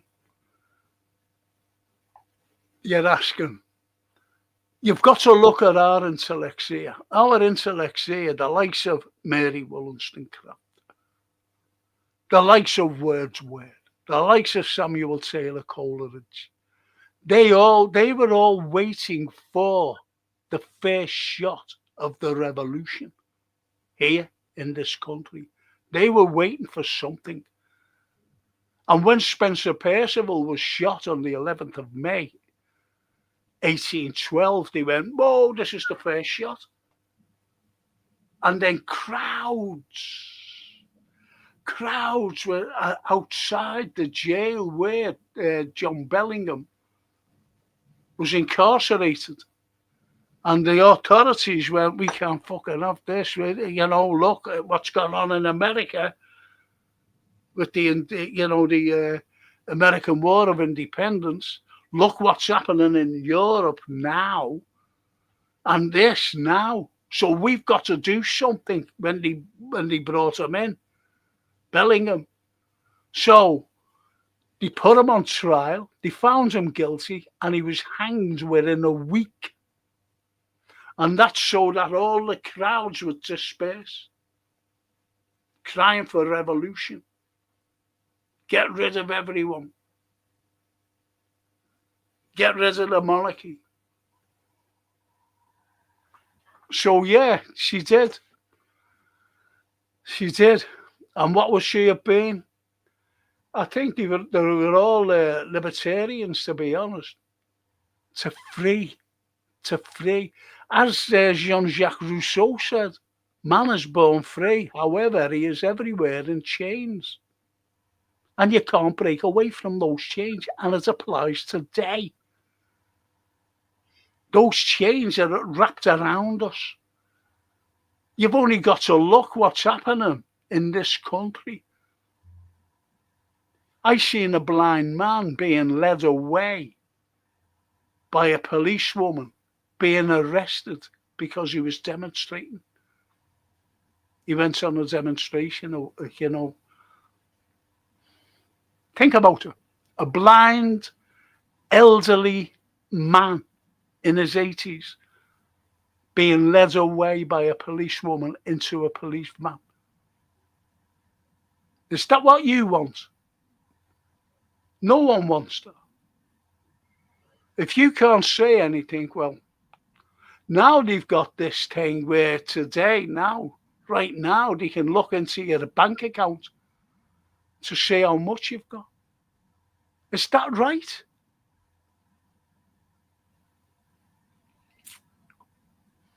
No. George Orwell's greatest fears are coming to life. And Johan, they wouldn't pay the propagandists if their untruths remains unheard. The propos are the fat piggies now. Of course they are. I was looking at something today. The American military complexes have made trillions. But that trillions is spread to the likes of senators and congressmen and the POTUS. You've only got to look now at what Trump is saying with this peace plan. And if you think for 1 minute that hasn't been planned so we could get the Nobel Peace Prize, well, give your head a fucking wobble, I'm afraid. Because he's gone like that to Netanyahu. Listen, let's just do this now. And when I get the Peace Prize, you can do whatever you want. Because why is he on the borders of Venezuela? Why is he, I'm talking Trump here, why is he on the borders of Iran? Why is he giving Tomahawk missiles to Ukraine? Even Biden wouldn't give them. Biden wouldn't give them. But he's saying, no, I'm not giving them. This is how he's trying to manipulate his peace prize. He's a great manipulator. But he's getting advice off people saying this is how to do it so you can get the peace prize. And if he got the peace prize, then it's all corrupt. Because Obama got it. And Obama should never have received the Nobel Peace Prize. But he wants it now. It's just ridiculous.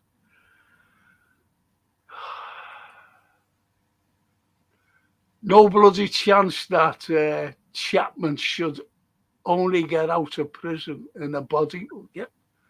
Just bury him in the confines of the prison. Yeah. And Johan, true, 100%, Mr. Brown, agree 100%, Mr. Brown, but kindness only goes so far. Palestinians went on vacation in the 40s and came back to see their locks changed by Zio settlers. They provided refuge too after the Holocaust. Yeah. He did. No, totally agree with that. It's yeah. And Johan says, why are the Republicans voting to stop the Epstein files from being released? It's all a circus. And you've got to watch, we've all got our own answers to that, maybe different answers. Because as Trump says, I wasn't on the list. So why doesn't he, if he wasn't on the list, why doesn't he just let them go?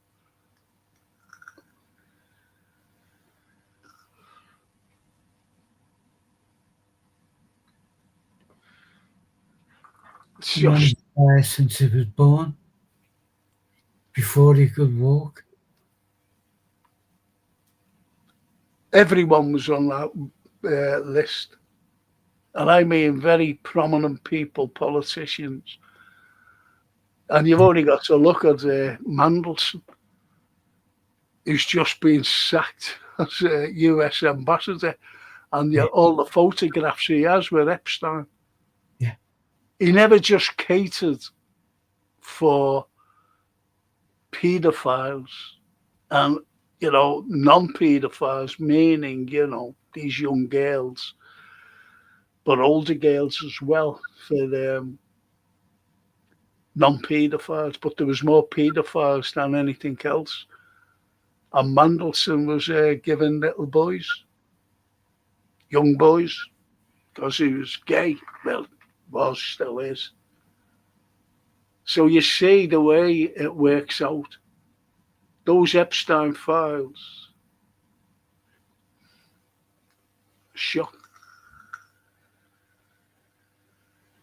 Yeah. And I tell you, he'd be terrified to say anything. Is that Ghislaine Maxwell? Because she could end up like Epstein anyway. She could end up like Guthrie. Yeah. Yeah, she's liability, isn't she? Oh, yeah. Oh, yeah. He's such a phony as Trump, I believed him when he said I believed him when he, his campaign, when he said, I'm going to stop this war. Great, I said, great.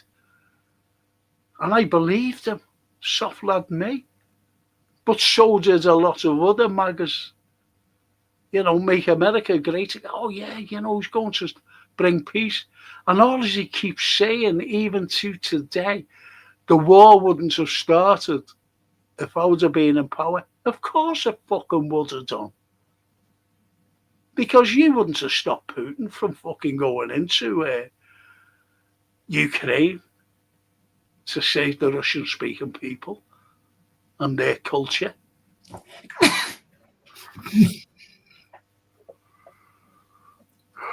Mark Simons, Orwell's dystopian future of 1984 was the result of seeing the Fabian Society 1784 200-year plan to incrementally engineer society in a totalitarian digital gulag.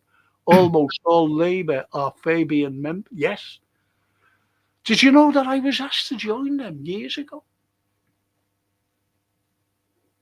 A mate of mine, or a former colleague. And I said, where are you going? Because I just bumped into him. He said, do you want to come with me? I said, well, why, where are you going? I was just going home from work. I was just finishing. I was going to my car. He said, going down to the Fabian Society. I said, yeah, are you in that? He said, yeah. I said, fuck off.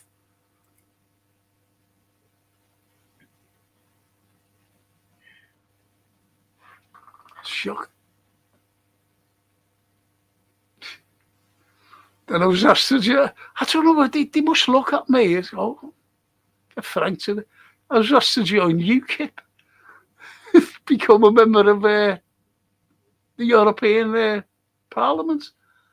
I said, me. I said, I couldn't do that.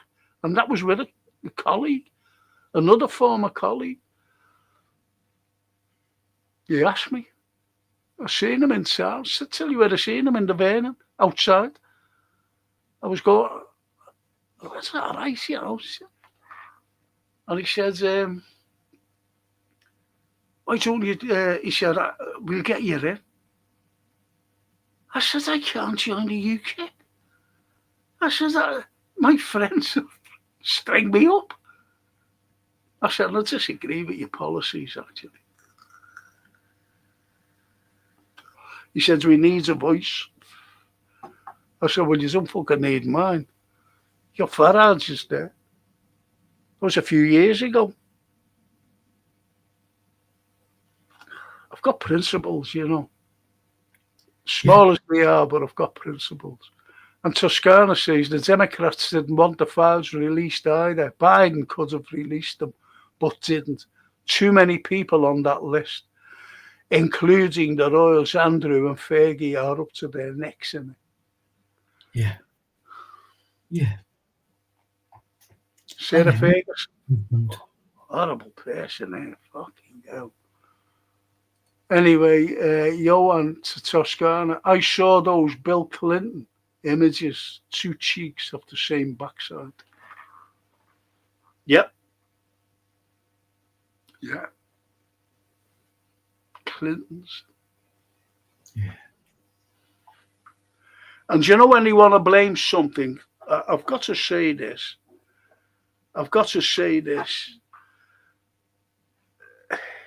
They just blame Russia for everything. Yeah. They just blamed them. Oh, that was Russia's fault. It's going back a few years ago to Russiagate, and that's why Hillary Clinton didn't get, the presidency, because Russia was meddling in the results and everything, and they fucking weren't. Well, it's been proved that they weren't. That's why it's called Russiagate. But anything that goes wrong, they just blame Russia. That's why von der Leyen the other day was saying about these drones. And as, Russia said, what was he want to fucking send drones in? Not explosive drones. What's to send them in? But they were sellotaped up with duct tape, patched up, and they expected people to believe it. It's become a joke. Even the German people, ordinary citizens, are laughing. The Poles, the ordinary citizens of Poland, they're all laughing their heads off, saying, do these expect us to believe all this crap? Ah, fuck. Toscana. The Royals are not whiter than white, including money laundering and Andrew making money while supposedly getting paid by the taxpayer as trade envoy. It's listen, the biggest washing machine is Ukraine. All the money laundering there.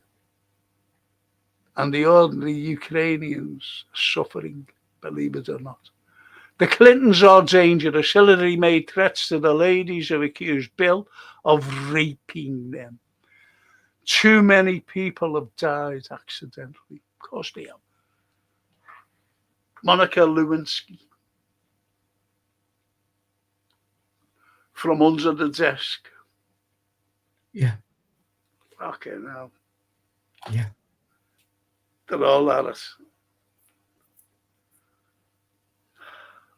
Well, I think we got. Was it the right thing to have a table? Well, we've got a great mix of people around the table, but and both Clintons were not included in the list, so no, they're not. We should have had a load of comedians, like what's his name? Benny Hill. But you know what? Instinctively, Bernard Manning, Ken Dodd. Oh, Ken Dodd would have been great because he was a fantastic brain, such an intelligent man. But and people can hardly believe that. Go on, carry on. I'm sorry. All I was going to say is that the bulk of the names that we chose between all of us are all very inspirational people. Give back, give out. That's why there's not many of the others who seek to gain. Yes. Yes. And as Toscana, your answer Toscana says, there's a reason why she's called Hillary Clinton. Yes, Hillary. That's a nickname. Horrible person. I'm telling you now, if she would have got in, we wouldn't have been sitting here today, because I'll tell you for why. There would have been a nuclear war if she would have got in. And Toscana, as have Ken Dodd, brilliantly funny. Yeah. Ken Dodd was a genius. And as Anthony said, he was a very intelligent man. He surprised me, great historian, and he tested me. And when he tested me, he said, no one knows that. And I've asked people who fucking, no, he never swore.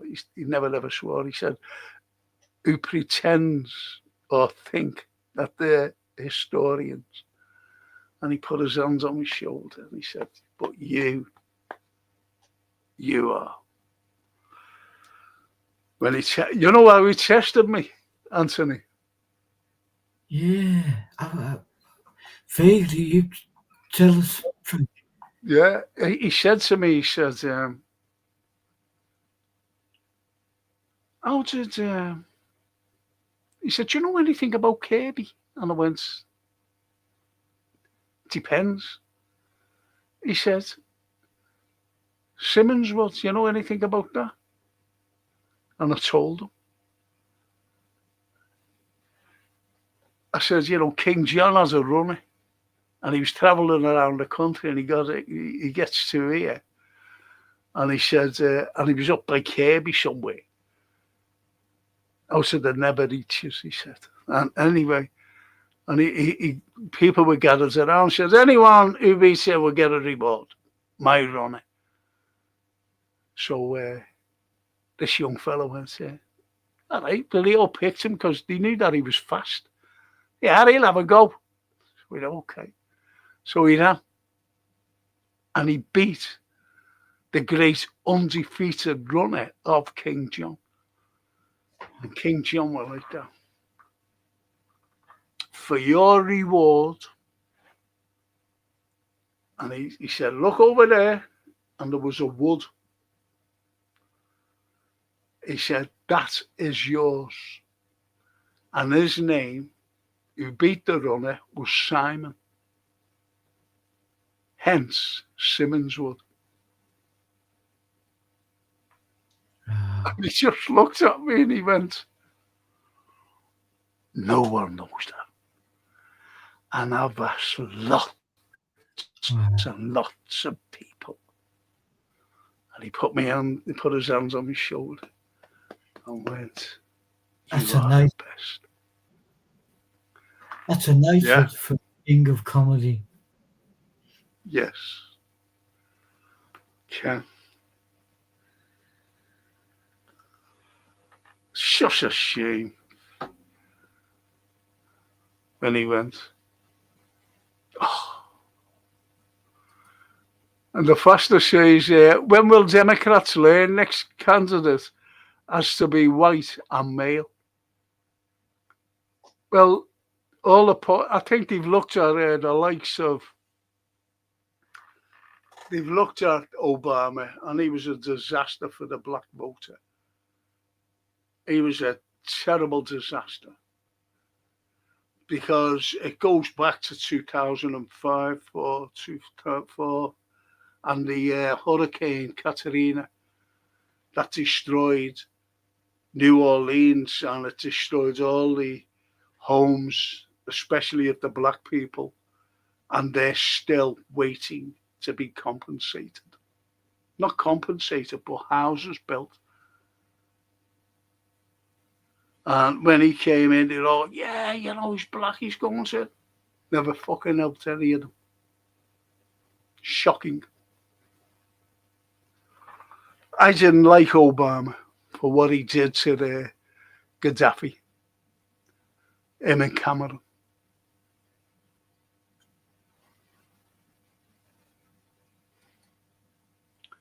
Hi, Frank and Anthony. Everyone like and subscribe. I'd have Dave Allen at the table. Yeah. Oh, yeah.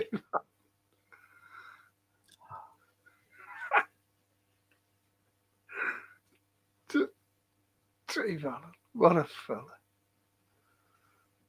Brilliant, very dry. And Toscana. As a child, I wanted to be a little ditty man. Honest. First time I saw the sign of Knotty Ash, I couldn't believe it was a real place. Yeah, it's where he lived as well. Knotty Ash. Yeah. The Jambutti mines. Absolutely, Jambutti mines, yeah. It's like Jason Pennington's garden, because he's like, he grows jam. Grows jazz and jam. Brings them down to me.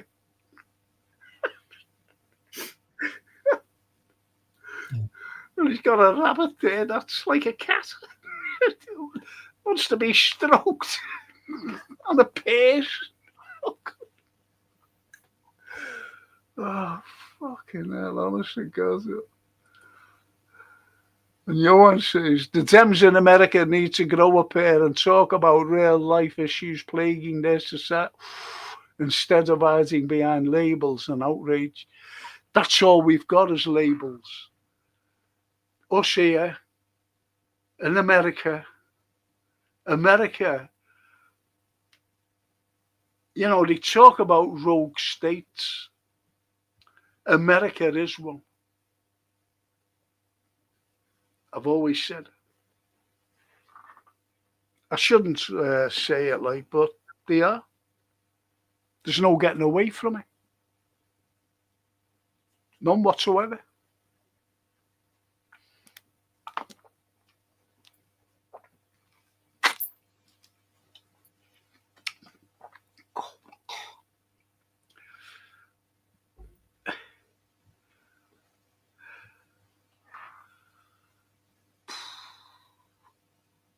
Anything else? I think tonight has been, at least there's a poem. I wanted to explain it as well, but I never. It just shows you, doesn't it, that when you talk about something, that's how intelligent our chatters are, you know. Very intelligent. Yeah.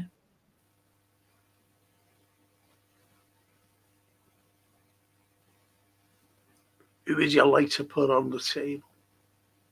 But there are loads out there. Yeah, there are. There are far more than we've got tables, but I think it opened up a lot of thoughts tonight, and certainly opened up a lot of dialogue about who, what, why. No, it's great. It was just great to read and listen.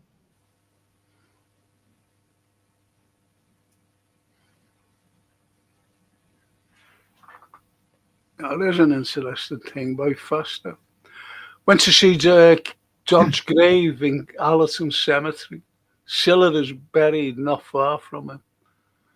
That was a good day out. It killed a couple of hours.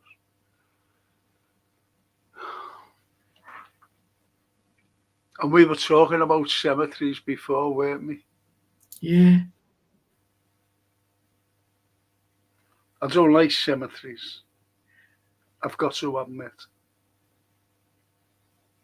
Albeit we'll all end up there one day. Yeah. But that's the way it is. I won't. I've made no plans and lately not to be in a cemetery. Get the ashes and then scatter them somewhere, but not I can't imagine the kids, friends, loved ones having to trek to a place to say goodbyes. We say you and I have done it on air and off air. We talk about our loved ones, friends, family. We didn't need to walk somewhere, a cemetery or a church to talk about them. No. Well, No. that's only my angle on it. You know. No, you're not the only one to be thinking like that either. It's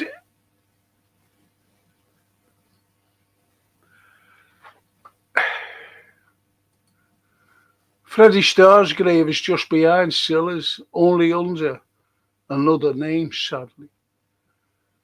Do you know what? I think that's a crack at that because you look at Silla and Yeah, she lived in Buckinghamshire somewhere and she wanted to be buried here.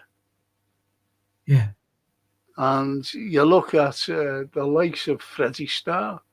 Now, Freddie Starr didn't live in Liverpool. He lived away as well. And he wanted to be buried here, yeah. Come back. back in their own town.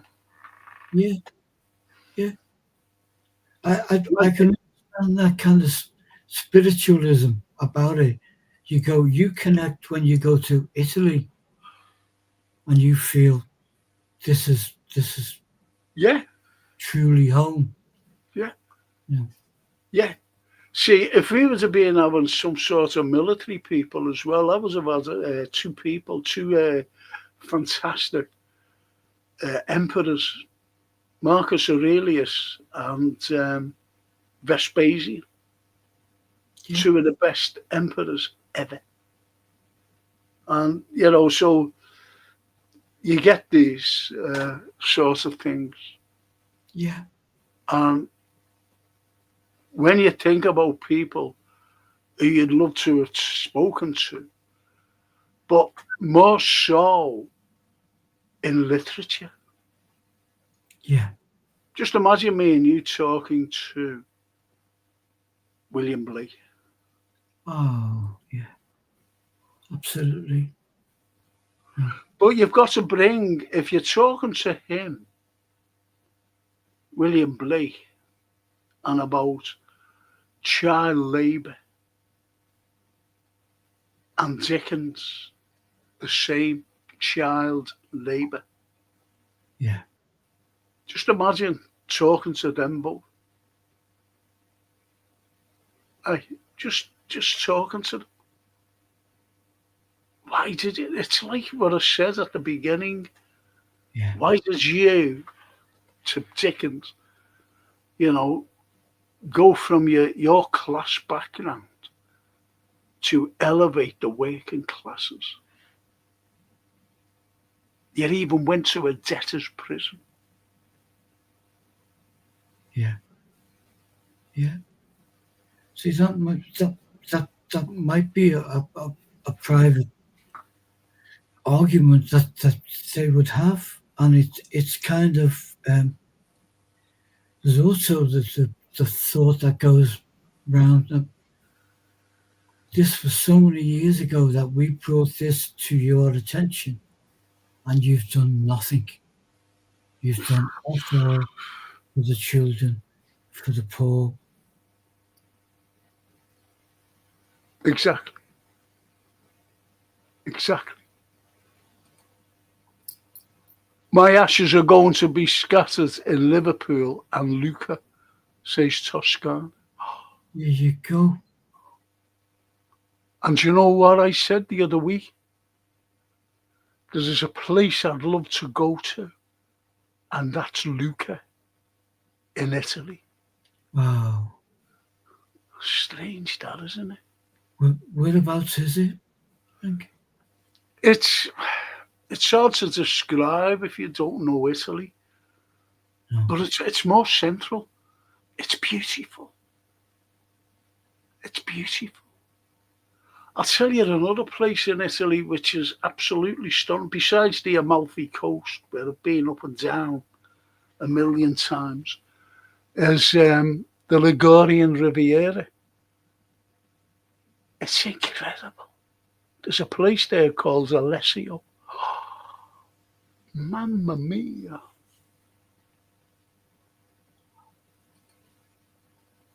But Luca, to me, you can identify Star's grave by a little hamster wheel. Please don't. Oh, go away. Really? Is that a joke? Are you messing?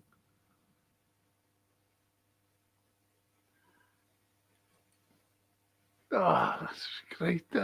Thanks there, faster lads. If you're not kidding. And Johan, we come from this earth and we return to earth. It doesn't matter where, the spirit will live on and find a new host, new friends, but the fire will always be a light. Some philosophy there, isn't it? Yeah. We've got a lot of philosophical people tonight. Yeah. Very philosophical. And Toscana says it's in the north of Tuscany. Thank you, Toscana. Thank you, Frank. Forgive my ignorance. No, it's not your ignorance. I said to you, didn't I? If I'm well enough, if I get well enough,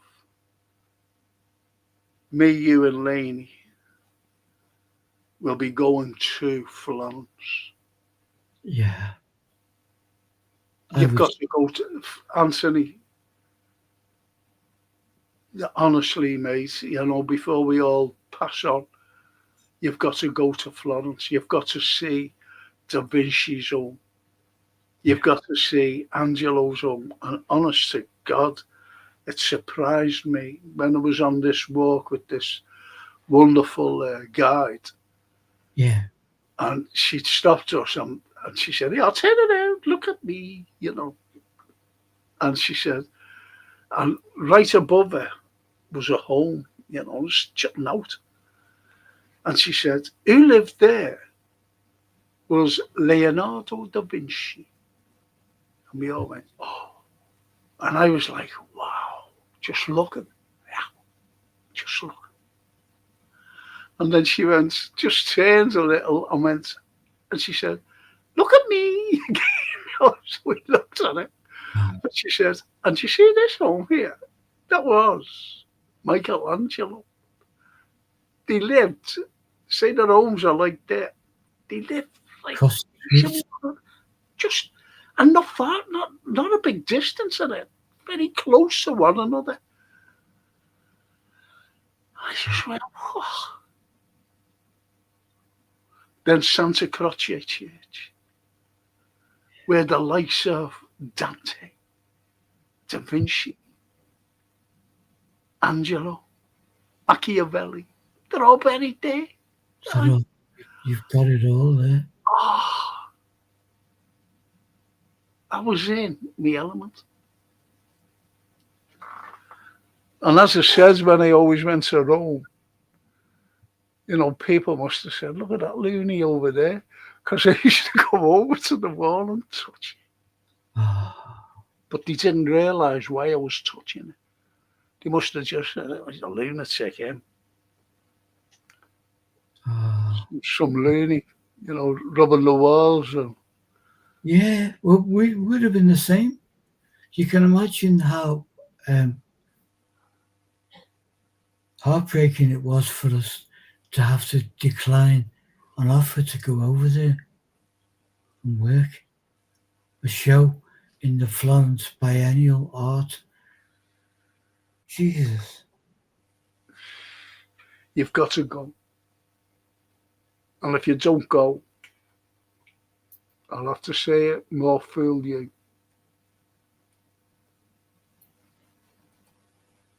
And Johan says, Frank and Anthony, I know you don't play video games, but there is a brilliant game in the market called Mafia. Old Country, based on sulfur miners in Sicily becoming made men, historically accurate.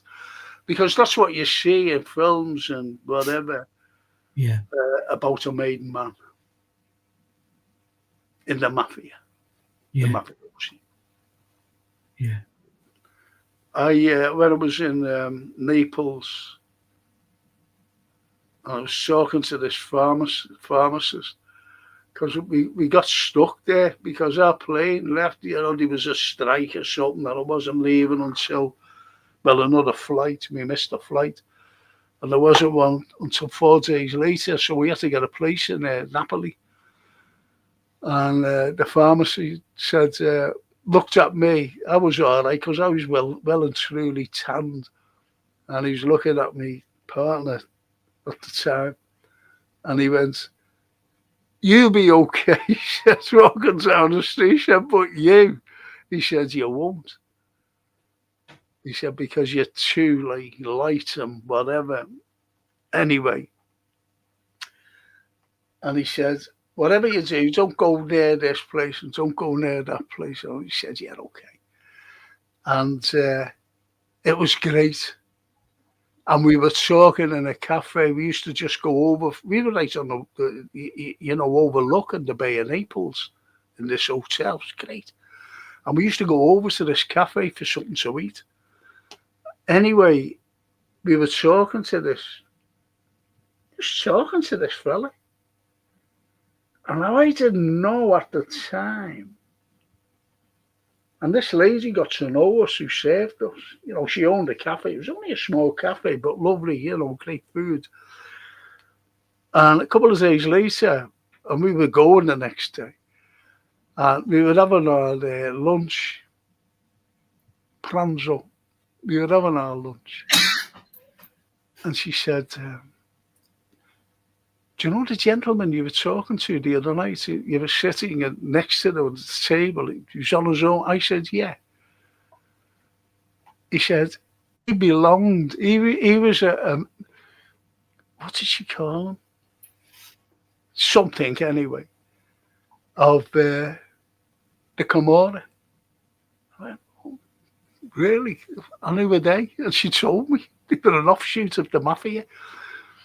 When I was staying in a hotel in Sorrento called the Fiori, and which means flowers. Fiori, smashing hotel.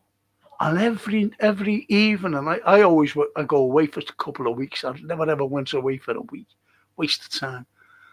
And every time every evening waiting, I used to just hang on, waiting for her to come down. And this gentleman always came in, well dressed, elderly gentleman. So anyway, I was standing there. Anyway, I walked over and I sat by him, like on this couch, sort of thing. I said, "Good evening, buonasera." Yep. So anyway, we was chatting. And all of a sudden, these people walked in. And they were kissing his hand. He was like that. And they were looking at me and he was just kissing his hands, and he was talking. Oh. And then they all mingled and all mingling around him. Then they went away. And I said nothing. I just sitting there. And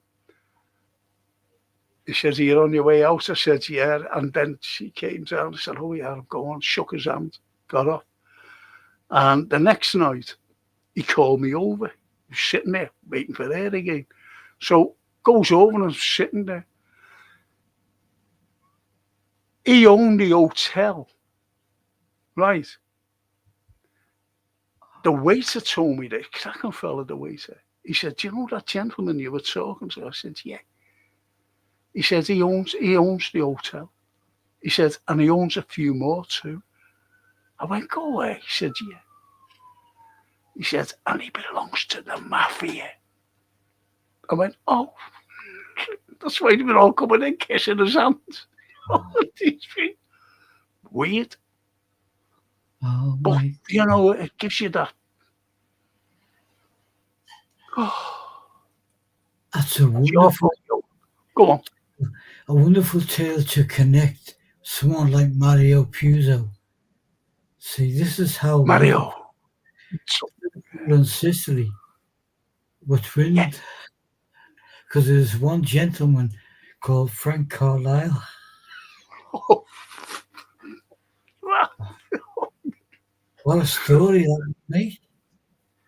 incredible. Honestly, you know, he was a fine, refined gentleman as well. Well dressed. Anyway, Toscana, Florence is an hour away from Lucca on the train. Amazing city, and I'm lucky I go every year when staying in Lucca with the relatives. Puccini, yeah, that's why I want to go. And his villa is, oh, go away. His villa open. Go away. I didn't know that. I love Puccini. Yeah, Love him. Puccini. that's beautiful. And I was wondering, you know, Bella Italia. And she said, you know, last night she couldn't make it simply because her daughter or granddaughter was it, always sang a famous opera song on the anniversary of Yeah, Bella's parents' death. And yeah, I said, I wonder if it's from the likes of Puccini, the opera, or Verdi, because I love both. Do you know what? I want to go there.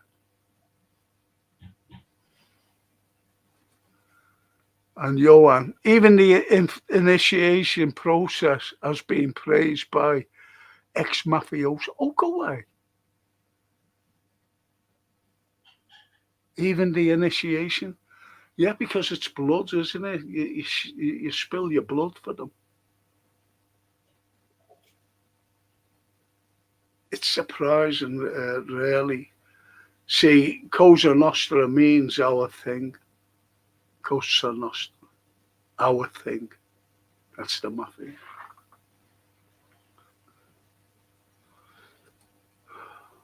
Even the mafia boss loves you, Franco.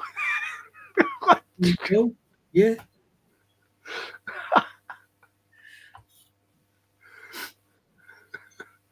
The capo di tutti capi. Puccini had a villa on Torre del Lago and an apartment in the centre of Lucca within its world. Oh, go away.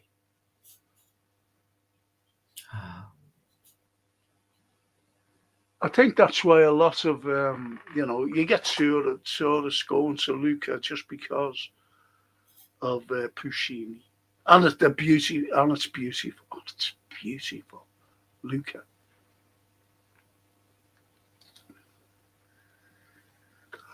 Well, we've had our round the table.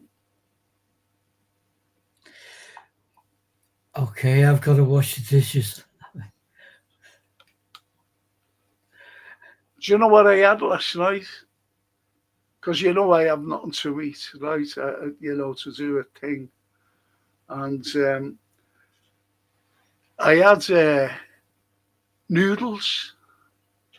Okay. I said to her, Francine, I said, I need something light, Francine, after the show. And she went, okay. This is when I was shopping with her. And she said, yeah, I'll get some of them. I went, what are they? She said, noodles. I said, noodles. So I picked them up. I said, they're hard. She said, you've got to boil them, Dad. I went, oh, okay. So anyway, I picked them up and I've got a few. And I had them last night. One was mushroom flavoured.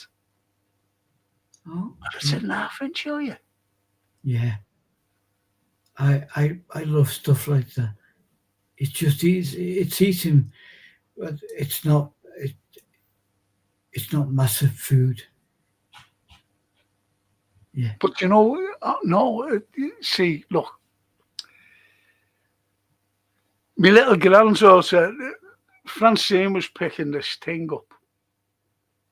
Like, it's not, why should we say like, a tub of like tomato paste, you know. It wasn't paste as such, you know, it was all wobbly and everything. I said, what's that? And she said, Sophia loves this. I said, does she? She said, yeah. She just loves this. So I said, "Yeah, get me a tub." So she got me a tub. And I got some fusilli because I can't eat the long spaghetti because of my mouth here. Yeah. So anyway, I got the fusilli, done some fusilli, got this tub of what Sophia loves, and I poured it in. Got my wooden spoon, stimming all that, and a bit of pepper, and I've got like parmesan in a tub, and put it in a bowl, put it on. And Francine said, "Have you had that thing yet? What Sophie?" I said, "Francine, I had it. Beautiful." So I've got more of it now. Oh. So tonight's tea?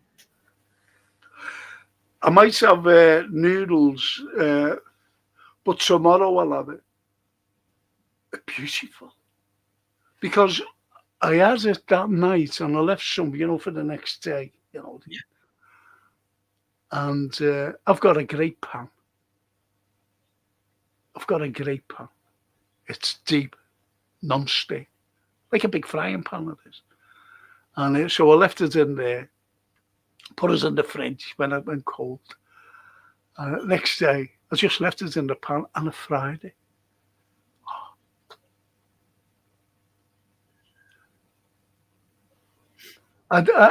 We've got a family recipe, and I've still got, the family recipe. And when I was talking about it, and I said to someone, I said, "And you put a bit of sugar in." And sugar! But it's beautiful. It's with like a very cheap beef, shin beef, very cheap, and you fry it, until it's brown. And then you put your ingredients in and let it simmer for a couple of hours. Just melts in your mouth. There's going to be a hit on you tonight. You're giving away family secrets. But I've got some shin beef in the freezer, so I might use that one day. And the other one says, the process, sorry for mentioning it when you were talking about food. Oh. Never be sorry on here. And Toscana said, "Grazie, Franco. Anthony and Chatter is a mixed bag of subjects, all very interesting and Franco. If you like mushrooms, they are a speciality in Lincoln region. Never tried them as. I'd end up in hospital if she had mushroom. That's strange. I can't eat peanuts." Oh, allergy to them. Yeah, can't eat them. They're my snack because there's not much in the way of carbohydrates in them. Yes. A lot of bad stuff, fats and stuff like that. But protein is great. Do you know what I used to love, Anthony? With peanuts in. I didn't know. Snickers. Do you ever remember Snickers? Yeah. Oh, yeah. Yeah. For healthy teeth. You couldn't eat them in my state now. I'll tell you what, I'd have one tooth left in me.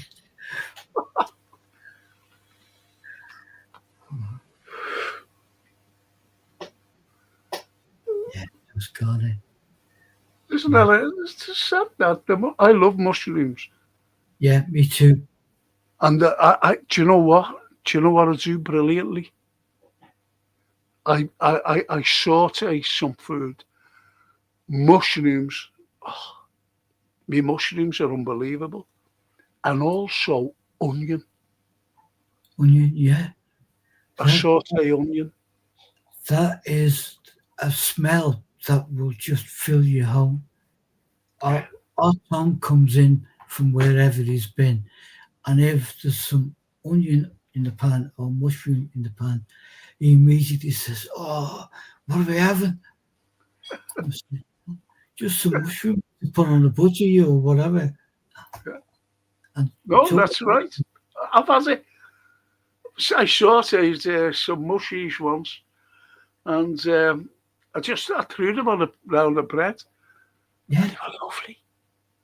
yeah. You know, who's ever thought of a mushroom sandwich? Hey, no one. Betty Leonardo thought of it. Lifetime of, vegetarianism. Yeah, it's true. It's true. But you know what, Anthony? You've got to try.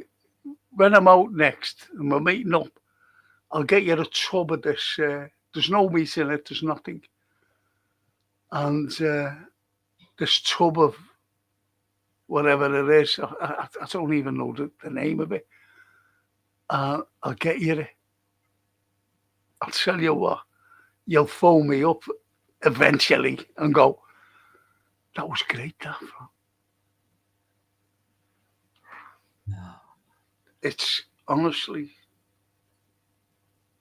I think it's Sainsbury's own. I'm not quite so sure. Because that's the only place I shop in. You haven't got the packaging left. Take a photograph. No. No, come. I've had mushrooms and butter sandwiches all my life, says Johan. There you go, Johan. Yeah. Food of the gods. But I am good at that, you know. When I was younger, and I do make it now and again, when I'm in the mood. And it's what you call frittati. And again, it's the family, you just go up and, it gets done. And it's so simple. Do you know what it is? No. It's just eggs, right? But you get the onion and you saute them, but you just let the saute just take hold where it just goes a little bit, brown at the edge. Yeah. At the point of the onion. You cut up onion and then you pour your eggs in and then you stir it around and you just leave it. And then you get a plate and then you turn it upside down and you put it back so the two sides are done. It's just like a big omelette, but it's just onion and eggs. That sounds lovely. I'm starving now. But as I said, just that little bit when you're sauteing them and you just leave it on that little bit longer and it just goes a little bit brown at the edge. That's when you put your stuff in and you can taste that little bit of brownness. Yeah. And it gives you the taste. It's fantastic.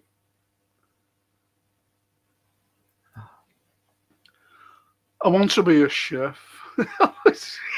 Too late for that. Frittata. That's right. That's it. There she goes. Frittata. That's it. Frittata. Yeah. And you can do it any, but we used to do the onion, Wow. You get on with it. Oh. Frittata.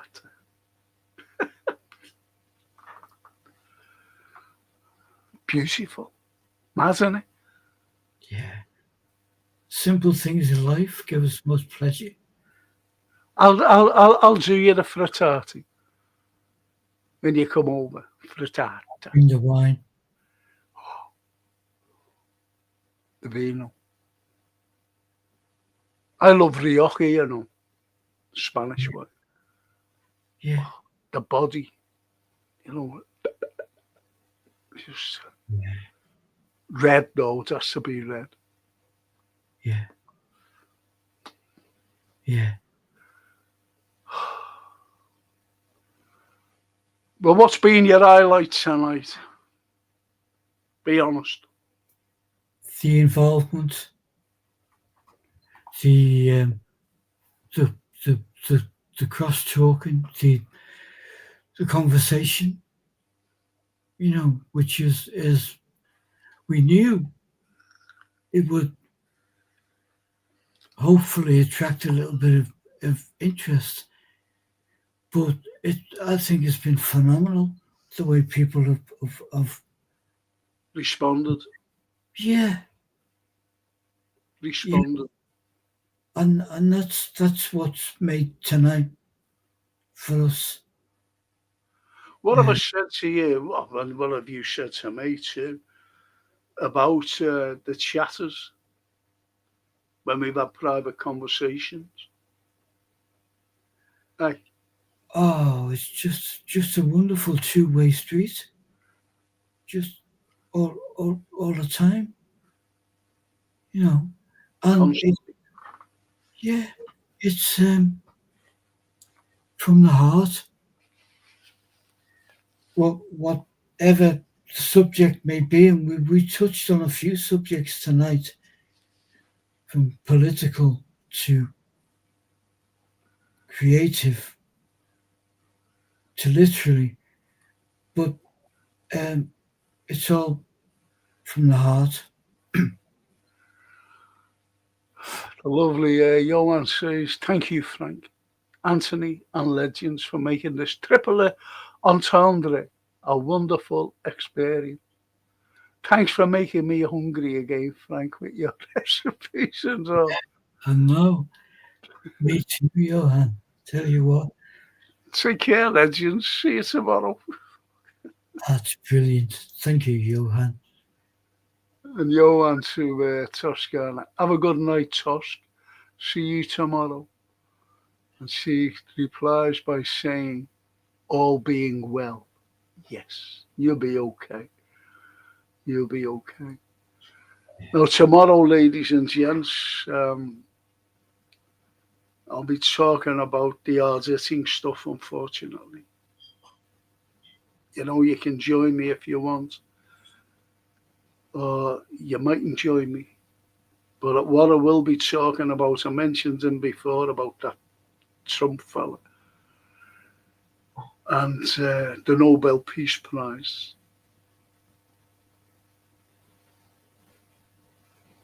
But that's what I'll be talking about, different things. Might give you another recipe, I don't know. Do you know, it doesn't have pain, Do you know what I was putting this on? Yeah, Got a shower, right? yeah, Got a shower first. And then I went, right, okay. So I sat down, watched a little bit of telly. And then I said, I'll go and get it.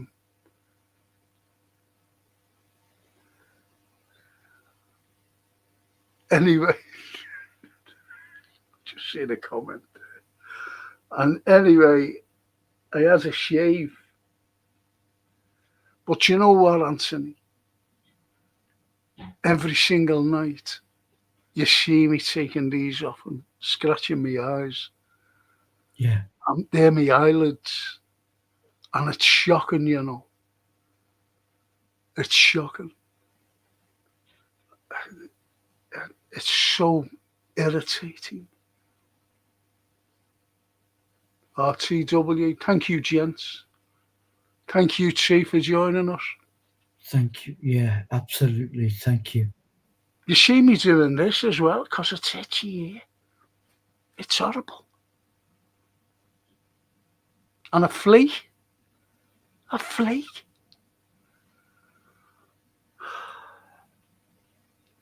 Get me haircut anyway Saturday. So I might be looking a little bit different. My mum and dad were like that. A couple from the good life, says Toscana. Wow, that's lovely. Toscana. Jason, the producer. He is Tom Good. Yeah, Honestly. yeah. He's mad. not mad. He's just. That's brilliant. Given a chance, obviously not everyone has that, but to do that is wonderful. Yeah, yeah. No faster sources. No old bars were there faster, is they? No way is fucked if they don't give it to him. Yeah, you're right. That's the Peace Prize. What do you mean, Sweden? No holds barred tomorrow. We've been quite docile this week, haven't we? Yes, we have. Yes, we have. I feel sorry for our elderly, you know. I really do. They've got no fucking right to pry into anybody. These people. Who are they? And so I'll keep quiet and no, please let us know that you're there, Toscana, please. Please. Speak your mind. Yeah, Italy will be coming into it. You know about Georgia Maloney. Owen says the highlight will be Frank and Anthony trying to find a table big enough. Try the beer, Kelly. Great show once again, Jet. Thank you. Oh, that'd be great. Yeah. Yeah. So, Anthony, it's a mille grazie from me. Thank you. And fucking hell, we still never spoke about what we want to speak about. Well, we got the song, and with the help of our beautiful chat family, we got to other stuff, you know, that we hadn't thought of. So you did the most wonderful reading of Robert Browning as well, which again is a totally different vibe from what we were talking about. It's nice to have a little bit of dark. It is dark, and you know it's a very hard poem to read. You know. Yeah. Because there's all these like little mad little words that. I'll show you it when you come over and see me. Well, I go over and see it. No, you've got to come and see me because I'll do you that spaghetti fusely. You will enjoy it. I know you will. I know I will. I'm starving now, like Johan. But whatever comes first, we'll get to you or you get to us. Yes. If it suits Francine, she says, "Listen, I've got to go over the water, so I'm bringing my dad." Fab. You know.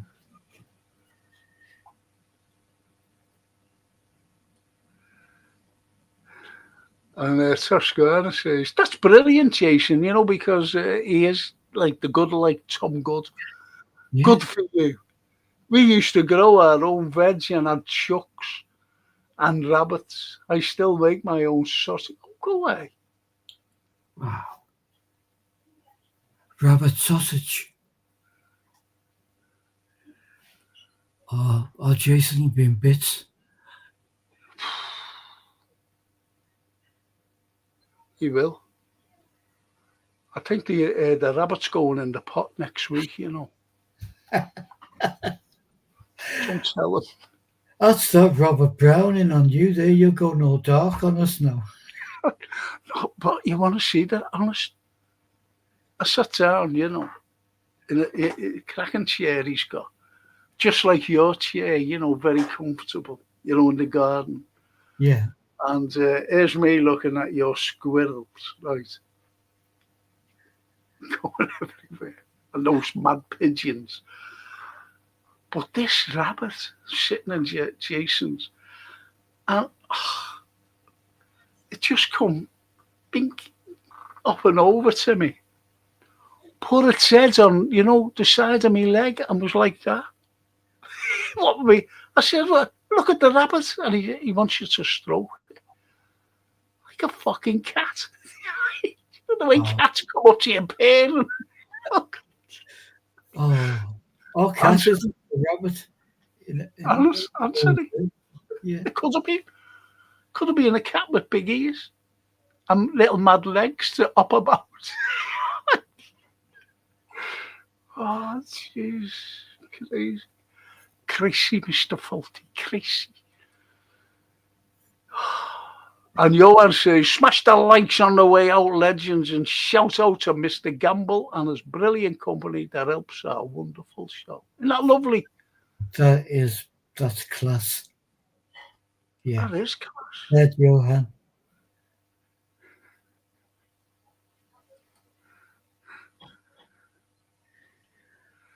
And what happens to the 5-star things with Grillo? Apologies if I've got the name wrong. Who's Grillo? There's a great actor called Frank Grillo.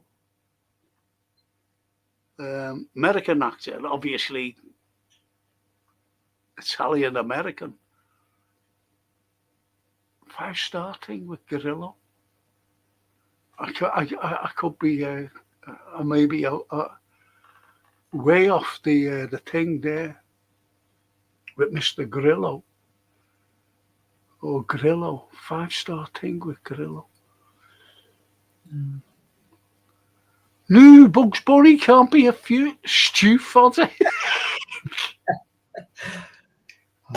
Johan's not going to sleep tonight. Leader of the Italian political party, Beppe Grillo, not for me. Too green, says Toscana. Yes, and even that Draghi as well. We'll talk about that tomorrow, actually, because we've got him. We've got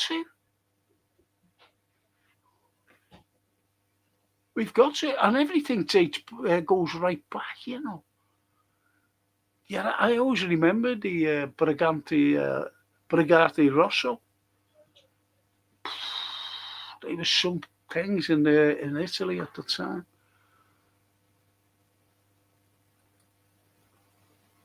Beppe Grillo, not for me, too green, says Toscan.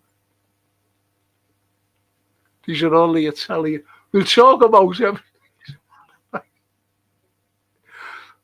So, on that wonderful note about Beppe Grillo. And the March of the Rabbits. The March of the Rabbits. Yeah. You can't, as Johan said, you can't have a Bugs Bunny stew. Oh, you can't make these things up, can you? About our people on here. No, that's why we love it. It's knowing when. It's just a matter of the way the history shown. Yeah.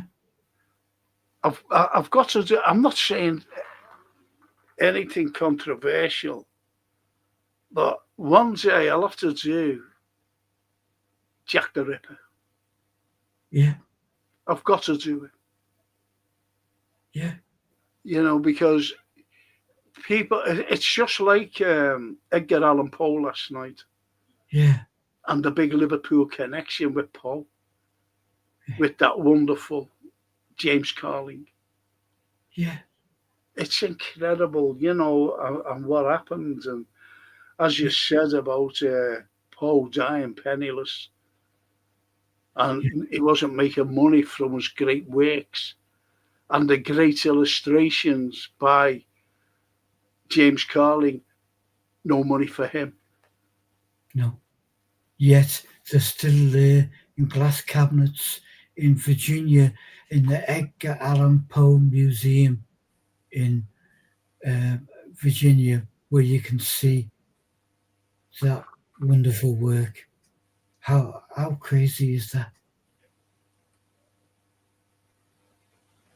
Oh, Janet Darlington. Oh, she went to see. The Tempest, wasn't it? Janetta, I showed them what you brought down to me last night. I showed them it, and I put everything in dark. I'll do it again just for you. Bear with me. Hang on, I'll have to put it on. No. I've got a special life for it. I've got a special life. Jesus, it blinds me. Because you have to look through a little thing. Yeah, I'm just going to switch it off. I'm going to take you off, Jeanette. And I showed them this last night. I hope you can see it. Yeah. And you can just about see the great man. See him? Absolutely, perfectly. Yes. And his home there. Look at his home. That's wonderful. Shakespeare. And that was a present of Jeanette. Yeah. Little pride and joy, that. Yeah. Pride and joy. Ooh. There you go. Ooh. Yeah. Out, damn spot. Life is but a walking shadow, a poor play that struts and frets his hour upon the stage, and is heard no more. It is a tale told by an idiot, full of sound and fury, signifying nothing. Wonderful.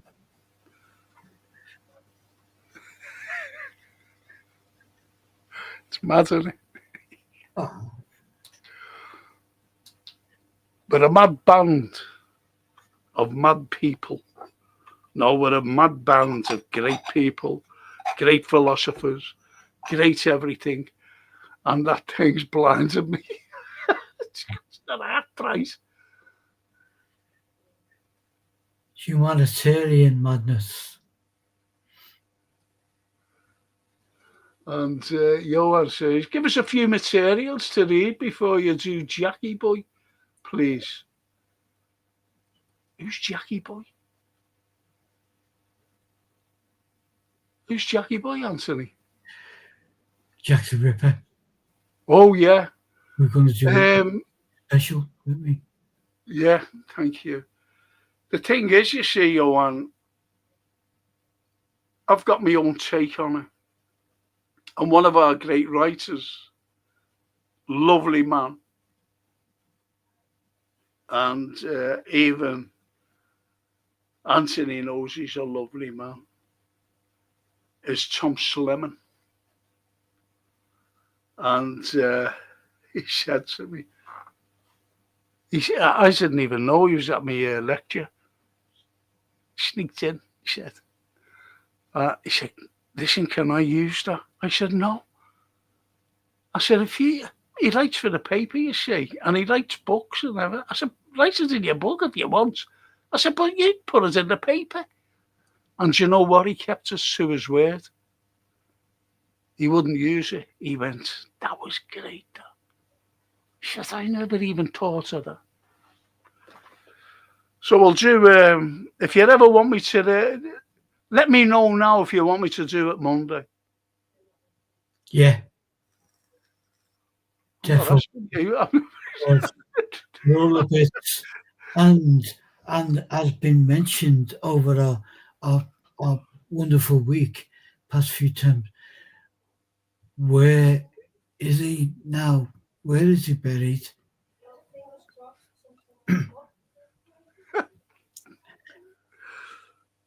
I've just, so give us but I can't, honestly. You'll see why. If you want me to do it Monday, you'll see why. And Toscana says, get onto this. Rabbit cooked in tomato sauce with olives and herbs. We had a rabbit called Ringo who ate spaghetti and drank homemade red wine. Wow. But not for long, apparently.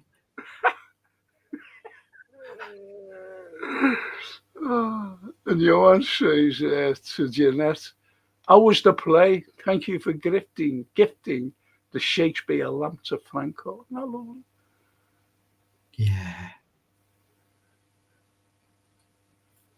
I fucking love this quote. Says the faster tortoise. That's the, poor player that struts and frets. It is. We all strut and fret. It applies today, faster, as you know. Brilliant, and sums up life. Yes. Yes. Fucking hell. Macbeth. Yes. Greatest play ever. Love it. Do you know what? I don't know whether people are aware of this, but Jeanette will. She'll know. You've got to know the play, a Shakespeare play, before you go and see it. Otherwise, you wouldn't understand it. Yeah. Did you know that? Yeah. You've got to know it. You have to know the play before you go and see it. Wow.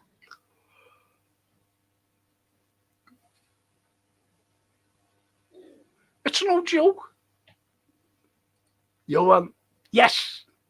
So I'll be doing Jack the Kipper on, yes, TW. So, and you say yes. You say yes. I say no. That was great, that song.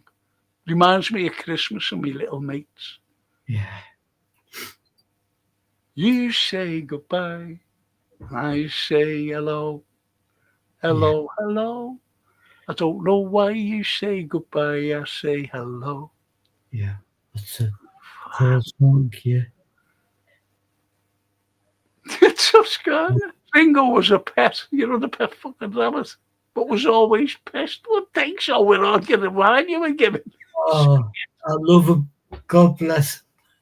And the spaghetti. Oh my God. If any aspiring writers have been clocking them, the show tonight.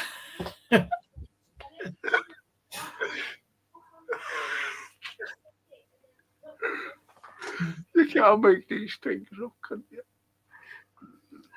Fucking rabbit pissed. Like Jason. The cat. Jason the cat.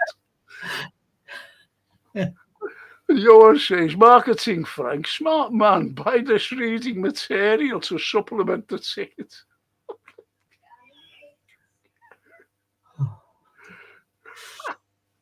And Johan says, reminds me of a match day programs. Oh, good God. And Toscana says, that was my parents' bloody bonkers. The drunken rabbit. Ringo, the drunken rabbit. Reminds me of match day programs. Classic. It's been a hell of a night. A hell of a night. Listen, do you mind if I ring in about half an hour? Or are you going to bed? Or are you getting drunk? Or are you going to get a rabbit or something and throw it in the pot? Is that okay? Yeah.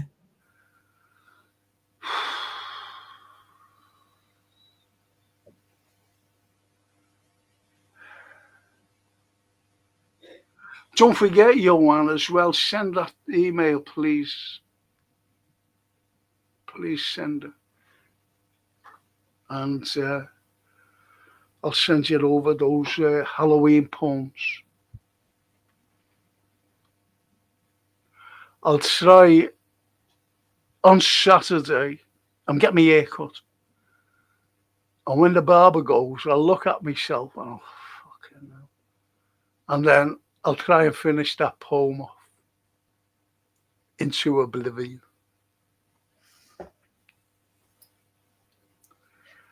That's what I'll do.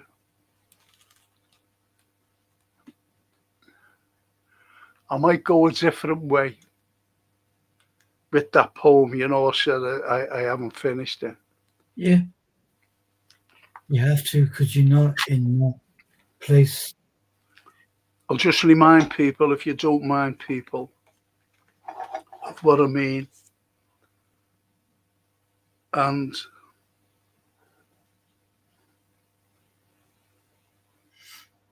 Right, let's see.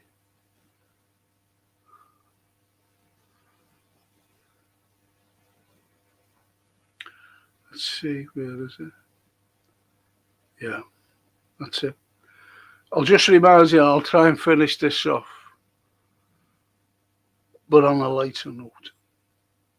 Blasted into the wilderness, rain swept, crossed to nowhere. Head bowed in a God-forsaken place. Cold, trudging through to oblivion. Tormented as mind racing away as grief takes a hold.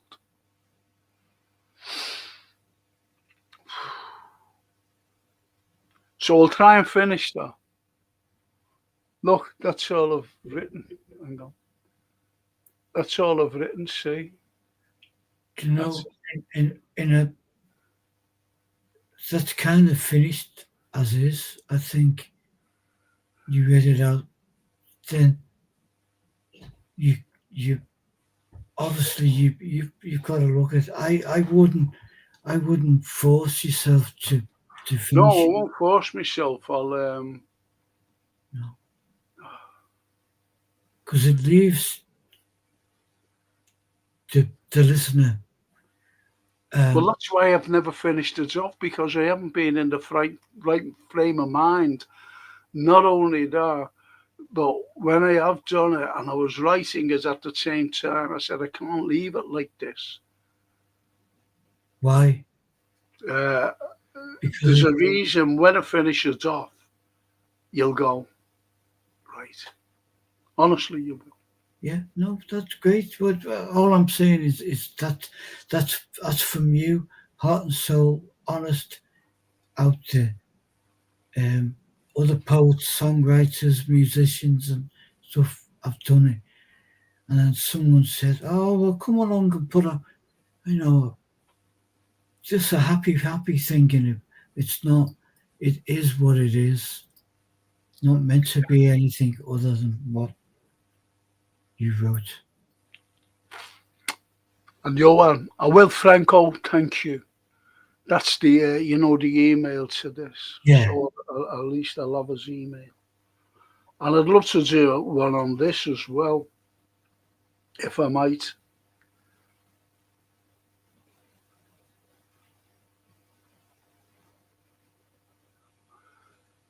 One day. Yeah.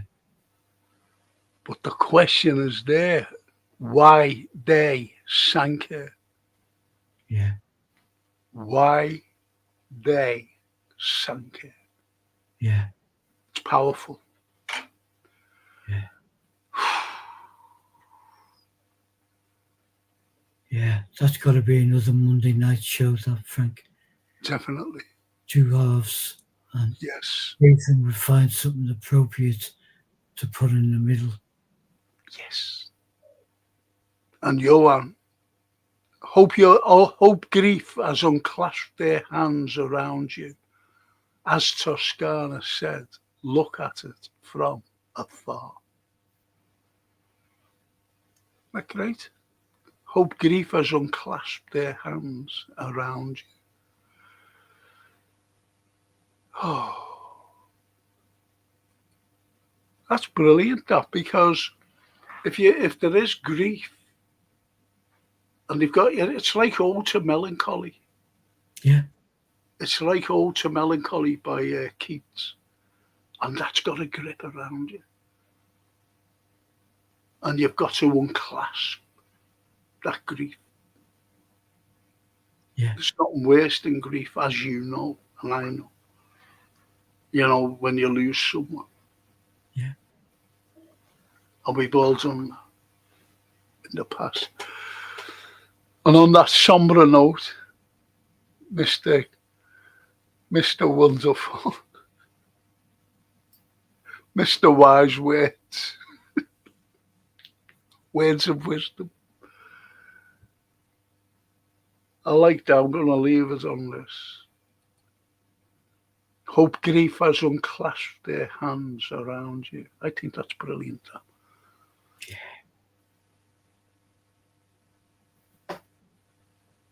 Yeah.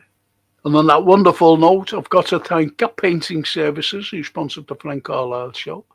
I've got to thank my great friend there, international artist and great Scotch drinker. Yes, he can tell you every Scotch that passes his lips. Thank you. And as Paul said, let it be. Yes, that's great. Let it be. We were only talking about Paul today, weren't we? You and I. Indeed. Yeah. We've heard indeed. Anyway, so listen, ladies and gents, hope some of you join us tomorrow. Join me tomorrow. It will be hard hitting, and it'll just be one of those things. And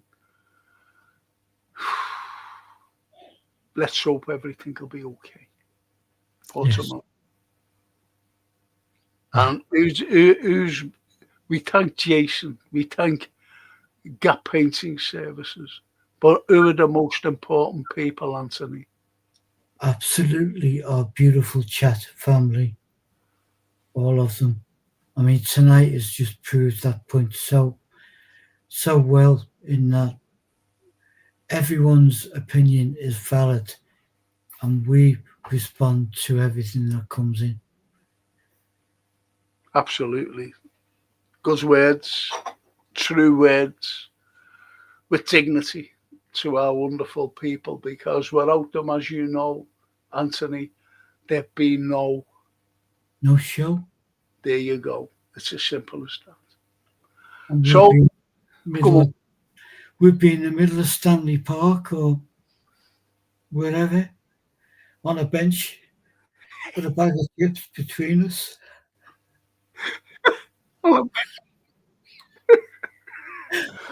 with a flask of tea. There you go. Yeah. Is that us enough? Yeah, it's all right. I'll give you the ring within half an hour. I'm just going to make myself a cup of tea. Is that okay? Yeah. I will. I'll ring you within half an hour, honestly. Yeah. And go and get a mushroom butty. Sorry? I'm going to go and get a mushroom butty. You leave it raw, though, won't you? Raw mushrooms. Raw mushrooms. They're what you call a fast food, you know. Mushrooms. Did you know that? Yeah. They're what you call a fast food for some reason. Don't ask me why. Don't ask me why. And on that wonderful note, everyone's hungry. And Toscana said, as Paul said, let it be. Yes, let it be. And I'll see some of you tomorrow. Thank you, my dear chatters, my dear friends Anthony, Jason, and Gap Painting Services. And as Paul McCartney said, let it be. See you tomorrow. Ciao. Ciao.